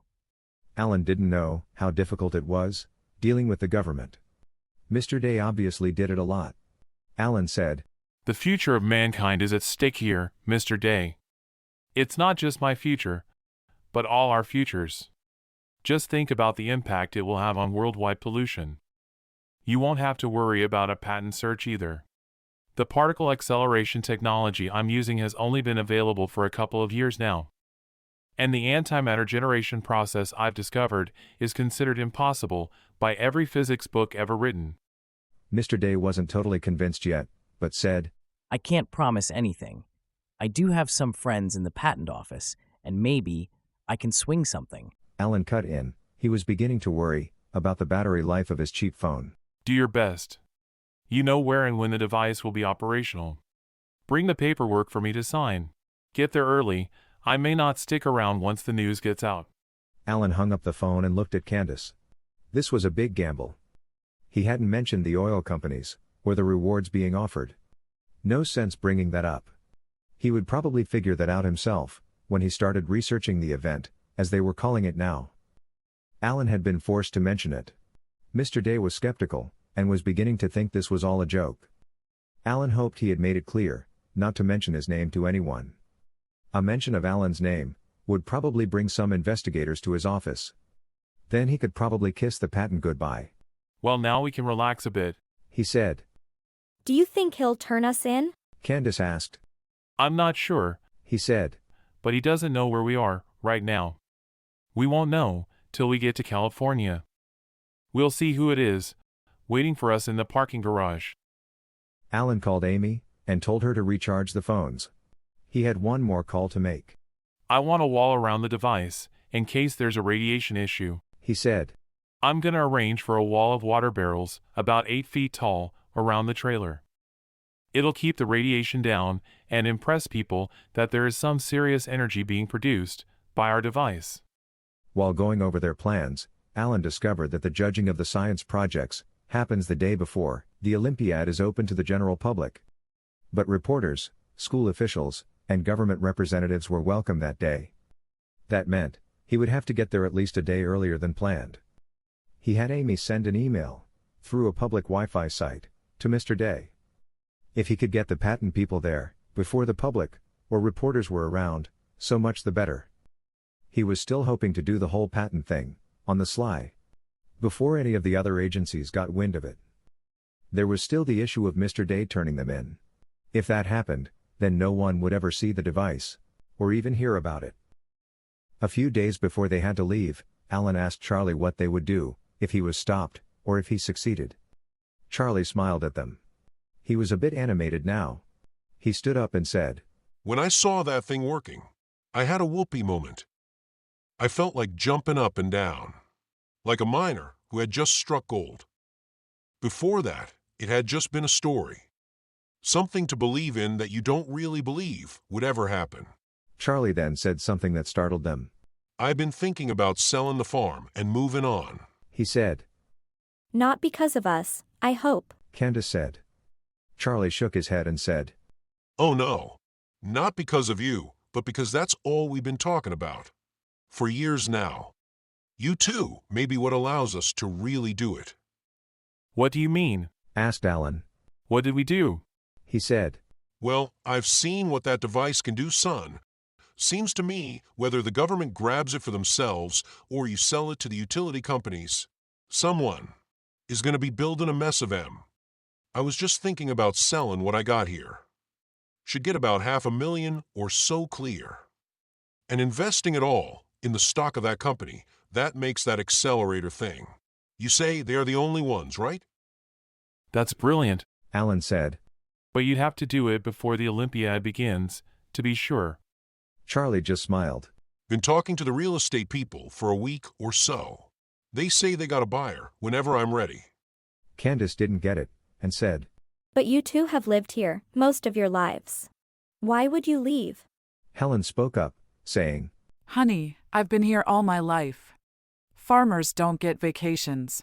Gotta look after the crops all summer and livestock every day of the year. I've always wanted to travel, see the things other people talk about.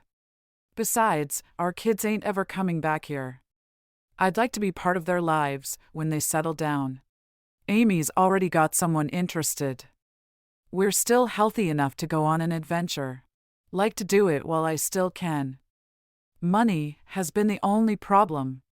Can't spend our nest egg on travelin'. But if Charlie is right about this investment, well, money won't be a problem anymore. The next day was Candace's 17th birthday.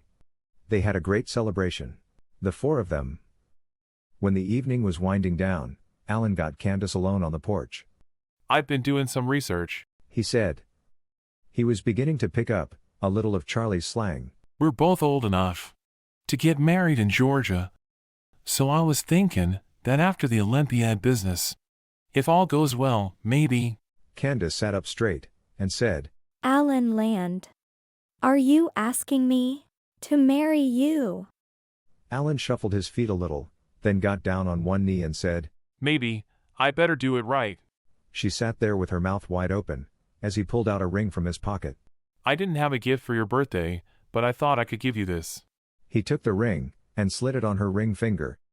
Is this the right hand? He asked. Yes. She said. Then looking at him. I mean, yes. Yes. Where did you get this? She held her hand up in the moonlight. It looked like a real diamond. It was Helen's mother's. He said. Doesn't fit her, she said. She was saving it for Amy, but she said she'd rather you had it. She likes you. A lot. Helen was listening at the door. Her eyes were wet. She went into the living room, and turned the TV up loud. She did a lot of that lately. Charlie had the old pickup tuned up, and ready to go. They were going to avoid the interstate, and take the long way. They weren't going to risk any motels. They would only stop for gas and food. They planned on taking turns driving. Charlie and Alan shook hands. Alan said, If all goes well, you're invited to the wedding. If not, well, never heard of you. Charlie gave Candace a big hug. Something about hugging a pretty young girl, a man never gets tired of.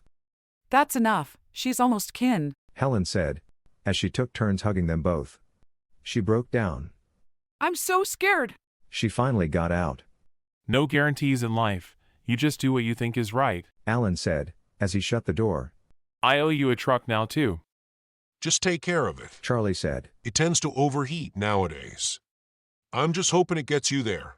After that, well, you're welcome to it. He and Helen stood and waved for a bit, as the truck disappeared down the road. Let's get some coffee ready. Charlie said, as they returned to the house. Real estate people do in half an hour. The road trip was noisy, dusty, hot, and jarring. The vibration of the steering wheel was numbing, after a while. Taking turns helped, but by the third day, they were both exhausted. When they got to California, it got worse. They had never driven in such heavy traffic before. Pulling a heavy trailer made it much more nerve-wracking. Candace said, Now I'm beginning to understand what road rage is all about. They eventually found the exposition center and the parking garage. Take it all the way to the top. Alan said. I want as much space and concrete as possible between people and the device. They parked the trailer in a corner of the top level and detached it from the truck. Alan removed the license plate from the trailer. No use making it too easy for them, he thought. There was no sign of Mr. Day or any government agents. So far so good, Alan thought, as he headed for the check-in desk. When he found the registration area, he was surprised when someone called his name. Alan. Alan. Over here. Someone was calling him, but it didn't sound threatening. He was getting ready to run, he turned, and saw someone waving. It was Dr. Campbell. Alan, you made it? Everything all right? Where's Candace? Is she here? Are you ready? Is it ready? Dr. Campbell was very excited. And a little nervous now, as he began looking around. I wasn't sure you'd make it. I didn't tell Timmons about your entry in the Olympiad. Alan looked around a bit, and asked, No one's caught on yet? Dr. Campbell shook his head, and said, Not that I'm aware of. Most of the investigators moved on a month ago. Looking somewhere else, I guess. Where's Candace? Alan poked his finger in the air and said, On top of the parking structure, watching our device. Dr. Campbell whispered in his ear. Does it work? Did you make it safe? Alan pulled back a little and said, It would take first place if this were a real contest. Dr. Campbell gave him a playful punch on his arm, and said, I knew you could do it. Alan had a sense that he was shocked and scared, now that this little conspiracy was coming to a climax. Alan looked around at all the exhibits, science projects, and equipment being set up. Then asked, If Timmons doesn't know about us, then why are you here? Oh, Dr. Campbell said, I volunteered to help with another project. From the biolab, some sort of glowing plants, fluorescent stuff. I'll have to spend most of my time looking after them. Responsibilities and all.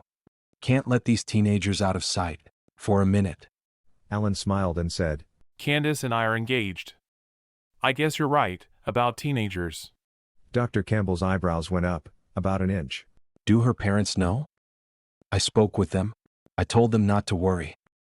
I told them you were trustworthy. Sorry, Alan said, but I doubt any male can be trusted around her. I know I don't. Anyway, this is not on you. I'll have to face them soon enough. If all goes well here, that's going to be our next stop. Dr. Campbell took Alan over to speak to the Olympiad organizers. Alan let Dr. Campbell do most of the talking. He was supposed to be in charge.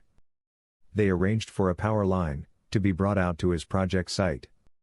He then whispered to Dr. Campbell, filling him in on the water issue. Dr. Campbell explained to them that there would be some water barrels temporarily placed around the project for safety reasons. It was just a precaution, he told them. When they were okay with the setup, Dr. Campbell took him aside and asked, What's with all the water? Alan just smiled and said, It's called marketing. You'll see. They got their single piece of luggage and took it to their room. Dr. Campbell had only reserved one room for them. He probably didn't really believe they'd make it. Neither one complained. Dr. Campbell's here? Candace said. What did he say? Alan said, I think he's amazed that we made it. And that the device works. I also told him about us. Candace grimaced and said. Oh. And what did he say about that? Alan responded. He wanted to know if your parents knew, is all. No congratulations, or anything then? She asked, looking hurt. He's more concerned about the kids he's responsible for. He doesn't want any more engagements on his watch. Alan said, as he picked her up and threw her on the bed. They were both exhausted. But they were also still very young. They didn't leave the room much. The next couple of days, the device was in its cooling cycle, and the water barrels had been delivered and set up. They filled up the barrels and pool with as much water as necessary and got ready for the big day. Alan was getting more worried now. Their names were on the official Science Olympiad project list, a list that was probably out on the internet, with search engines from who knows how many organizations looking for their names to pop up. They didn't have a lot of time. They got up early to finish the final prep before starting the demonstration. The judges probably won't get up here till late this afternoon, Alan said. I'm still hoping our patent lawyer shows up this morning. We may not have much time left. Alan poured a glass of water into the official fuel tank, which was a plastic water bottle, upside down, with the bottom cut off. He wanted people to see what was fueling the device. The water went down a small tube to a small canister with 2 electrical probes in it. The water was slowly converted to oxygen and hydrogen. The hydrogen was then further processed by stripping off the electrons, leaving only the ions. These are what the accelerator would accelerate, through its small magnetically energized tubes, into the collision chamber. That was what it was designed for. That is not how it was being used. Alan checked over everything, and started the accelerator. It took a few minutes for the heat to begin boiling the water in the steam engine. Alan watched as the pressure began to build. He motioned for Candace to step back, then farther back to the pool. He then opened the spigot to one of the hoses. The water sprayed out and into the pool. He then opened the other 2 as the pressure increased. He watched the water flowing back from the pool into the small reservoir feeding the pump.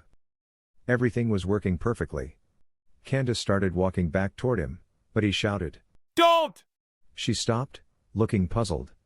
He got off the trailer, through an opening in the barrels, and opened up a box of brochures he had printed up to explain how the device worked. But not the most important detail. He walked over to Candace and said, "Come on, it's almost time for breakfast." She stood there looking at him, and asked, Why did you make me stop? He stopped and shuffled his feet a bit, trying to choose his words carefully. "I don't want you going near that thing when it's operating. There's too much radiation. I don't want my child exposed." Her eyebrows went up, and she asked, How did you know? I haven't told anyone. Alan just shrugged, and said, Helen told me before we left. She said she would recognize that glow anywhere, and you were brighter than anyone she had ever seen. Candace looked down, and blushed a bit. Are you mad? She asked. Alan just put his arms around her, and said, Best thing that ever happened. Besides you, I mean. She buried her head in his shoulder, and said, I was waiting till all this damn drama was over. I didn't want to make you worry more than you were. They went down to breakfast, holding hands. That brought a few stares from some of the other students. They went over to Dr. Campbell's table, and sat down. A couple of the students recognized them from the photos the investigators had posted in the dorms. They didn't point, but the whispering was a bit obvious. Dr. Campbell asked, You kids okay? Haven't seen you in 2 days now. Everything going as planned? The last part he said, very softly. Alan grabbed some pancakes, nodded, and said, The device is up and running. You can go up and check it out if you want. Dr. Campbell hadn't seen the setup yet. He had kept busy doing his job, and trying not to think about the precarious position his career was in.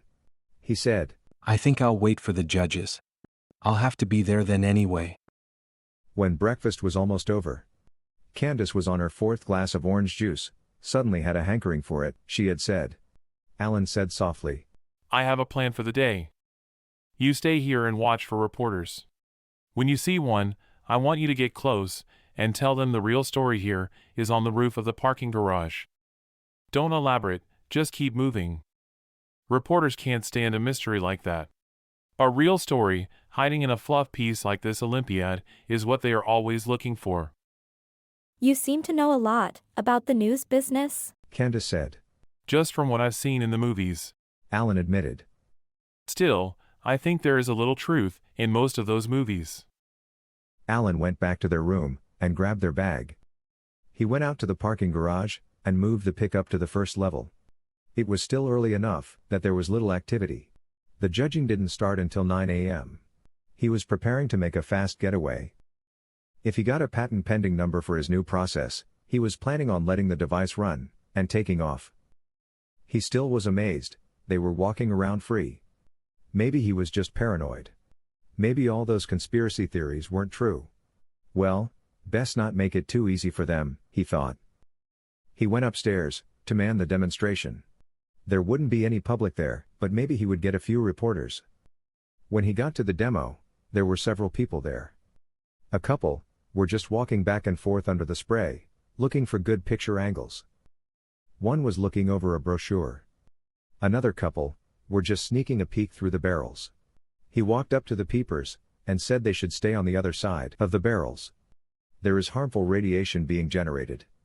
He pointed to the radiation warning sign he had posted over the small opening in the barrels. One of them asked him what was new about an old steam pump. Alan handed him a brochure. It's explained in here. He said. The pump is just there to expend the energy being generated. He found his first reporter. Candace was obviously doing her job. He waited while the reporter took a few shots of the water stream. Cool demo. The reporter said. But what's the science angle? It's in how the power is being generated. Alan told him. He opened a brochure and said, This is going to be a big deal. I'm thinking maybe you should call your boss to get a video crew out here this afternoon. That is, if you're interested in the story of the millennium. The reporter just smirked and shoved the brochure in his pocket. I'm sure this is cool and all, but I don't see anything here. That's going to be a major story. Did you know this thing has been running for about 2 hours now on an ounce of water? Alan asked. Then, he left the reporter to try and find one more interested, and perhaps a little older. He did notice the reporter pulling the brochure out of his pocket. Alan watched as one of the young men standing around spread the brochure on the ground and started taking pictures with his phone. Not a real reporter, Alan thought, probably some science blogger or something. Alan went back to the trailer to grab some more brochures as another group came off the elevator. He handed out the brochures and let them check the demo out a bit before approaching them again. He didn't want to come off as if he was trying to sell them something. A few minutes later, Alan noticed several older gentlemen get off the elevator. They had suits on. This could be it, he thought. They're here to shut it down. Then as they got closer, he recognized a face. A face he had seen online. It was Mr. Day. Alan waited for them to get to the barrels and motioned them to the far end, away from the water. It was a bit noisy. Mr. Day, glad you could make it. I'm Alan Land. Mr. Day looked him over. He wasn't expecting a teenager. Still, most great innovations came from the young, he thought. Alan, I see your prototype is operating. Very impressive. The process is working, as expected, Alan said. But the radiation is still an issue. It wasn't designed to do what it is doing. Patting the barrels, he added. Just a precaution. Mr. Day put his hand on the man standing next to him. This is my friend, Mr. Hand, from the local patent office. He usually does software, but agreed to come out and take a look. He then nodded to the older man, standing with him. This is his boss, Dr. Estes, the head of the local patent office. He was intrigued by your application and wanted to see it for himself. Alan explained the modifications he had made to the accelerator and how it was embedded into the old steam pump. I'm using the steam pressure to control the process, he said. It's only running at about 10% of capacity. But it is stable and controllable. A real generator would be built quite differently, of course. Mr. Hand asked. Real generator? Alan explained. This prototype is built with a very small plasma particle accelerator designed for educational purposes. I have modified it slightly to turn it into an antimatter generator. Dr. Estes peered into the barrel opening and asked, I thought this mechanism was supposed to be self-powered. What's that? He was pointing to the power cable, clearly visible under the trailer. Alan looked and realized he had forgotten to unplug it. Sorry, he said. I forgot to unplug it after the steam came up. He crawled under the trailer and disconnected the power cord. Then he tossed the cord over the barrel wall. He returned to the group and said, It takes a couple of days of external power to bring the system down to superconductive temperatures and to create the vacuum. That's all part of the normal accelerator startup procedure. There's a small generator hooked up to the steam pump to keep the system running. Dr. Estes didn't look impressed. Alan was getting nervous. They needed more facts. He began his pitch. The only thing new here, my contribution, my process, is in how the antimatter is created. All the textbooks say that it takes an incredible amount of energy to create antimatter. Well, it doesn't, not at all. You just need to create the right environment. The tool to do that didn't exist until they made this. He held up the user's manual for the accelerator. It's how they made this, the design innovations they made to make this so small and affordable. This is what makes it all possible. Dr. Estes held out his hand and asked, May I? He looked at the manual for a minute and then smiled. He stepped back and put his hand in his pocket. He pulled out a phone and said, Excuse me for a moment. While he was talking on his phone, Mr. Day looked at him and said, You're doing great, son. Just be honest and answer all his questions. Dr. Estes, speaking in his phone, said, Thank you, Margaret, that's very helpful. He then looked down at the manual again and said, The Carbon Magic Company, a wholly owned division of the High-Tech Group. Yes, Alan said. They're the ones who make the particle accelerator. Dr. Estes looked at the others and gave a chuckle. I guess we may really have something here then, son. Alan was never going to get used to everyone calling him son. What do you mean? He asked. Well, I've been looking over this patent application for a couple of days now. Been thinking about how much this could change things, how it could affect the oil business and such. Then this morning, I hear that ExxonMobil has just offered $40 billion to buy the High-Tech Group. Quite a coincidence, I should think. Especially, according to my secretary, this offer is about 500% more than what the stock was worth, according to this morning's ratings. She also mentioned something about the internet blowing up, something about what's happening here at the Olympiad. I don't believe this new technology has been kept as quiet as Mr. Day says it has. Alan was speechless. They knew about everything. They had too, with that much money involved. He just stood there staring as he thought about it. Then he realized he had already figured it out. If they had hired the very best, he probably would never see them, or even suspect. They probably had him under surveillance for months. Better them than the feds, he thought, as visions of SWAT teams storming the farm ran through his head. Dr. Estes handed him some paperwork and said, Sign here and here, son. This is a full patent. Nothing pending about it. Alan was quietly going into shock as he signed the documents. Mr. Day then shoved some paperwork under his face too.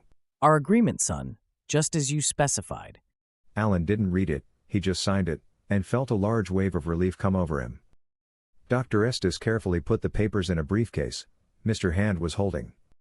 You know, son, if this discovery had been made by a defense contractor, I doubt anyone would have heard about it, not for a very long time. But a high school kid science Olympiad project. This is priceless. I may lose my job over this, but I don't care. I like the thought of my grandkids breathing fresh air and having lots of water. Do you know how much energy desalination plants use? They shook his hand and left. Mr. Day asked, How do you want to handle the licensing business? You have anyone in mind? Alan looked at him. He had done a great job, and said, Can you handle that stuff? Or hire a firm, or something? Mr. Day nodded, and replied, Sure, I know some people who can handle it. Thanks, Alan said.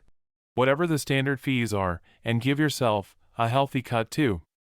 I think I can manage that. Mr. Day said, smiling. He liked this kid. Alan noticed a video crew setting up a camera in front of the demo. You like being on TV? He asked. Mr. Day responded, Sure, publicity never hurts. Although after today, I might just start thinking about retirement. I think you like your work too much. Alan commented. You seem pretty happy. Mr. Day smiled and said, Well, today is looking like an especially good day, but yeah, I do like my job. They're probably looking for someone to interview.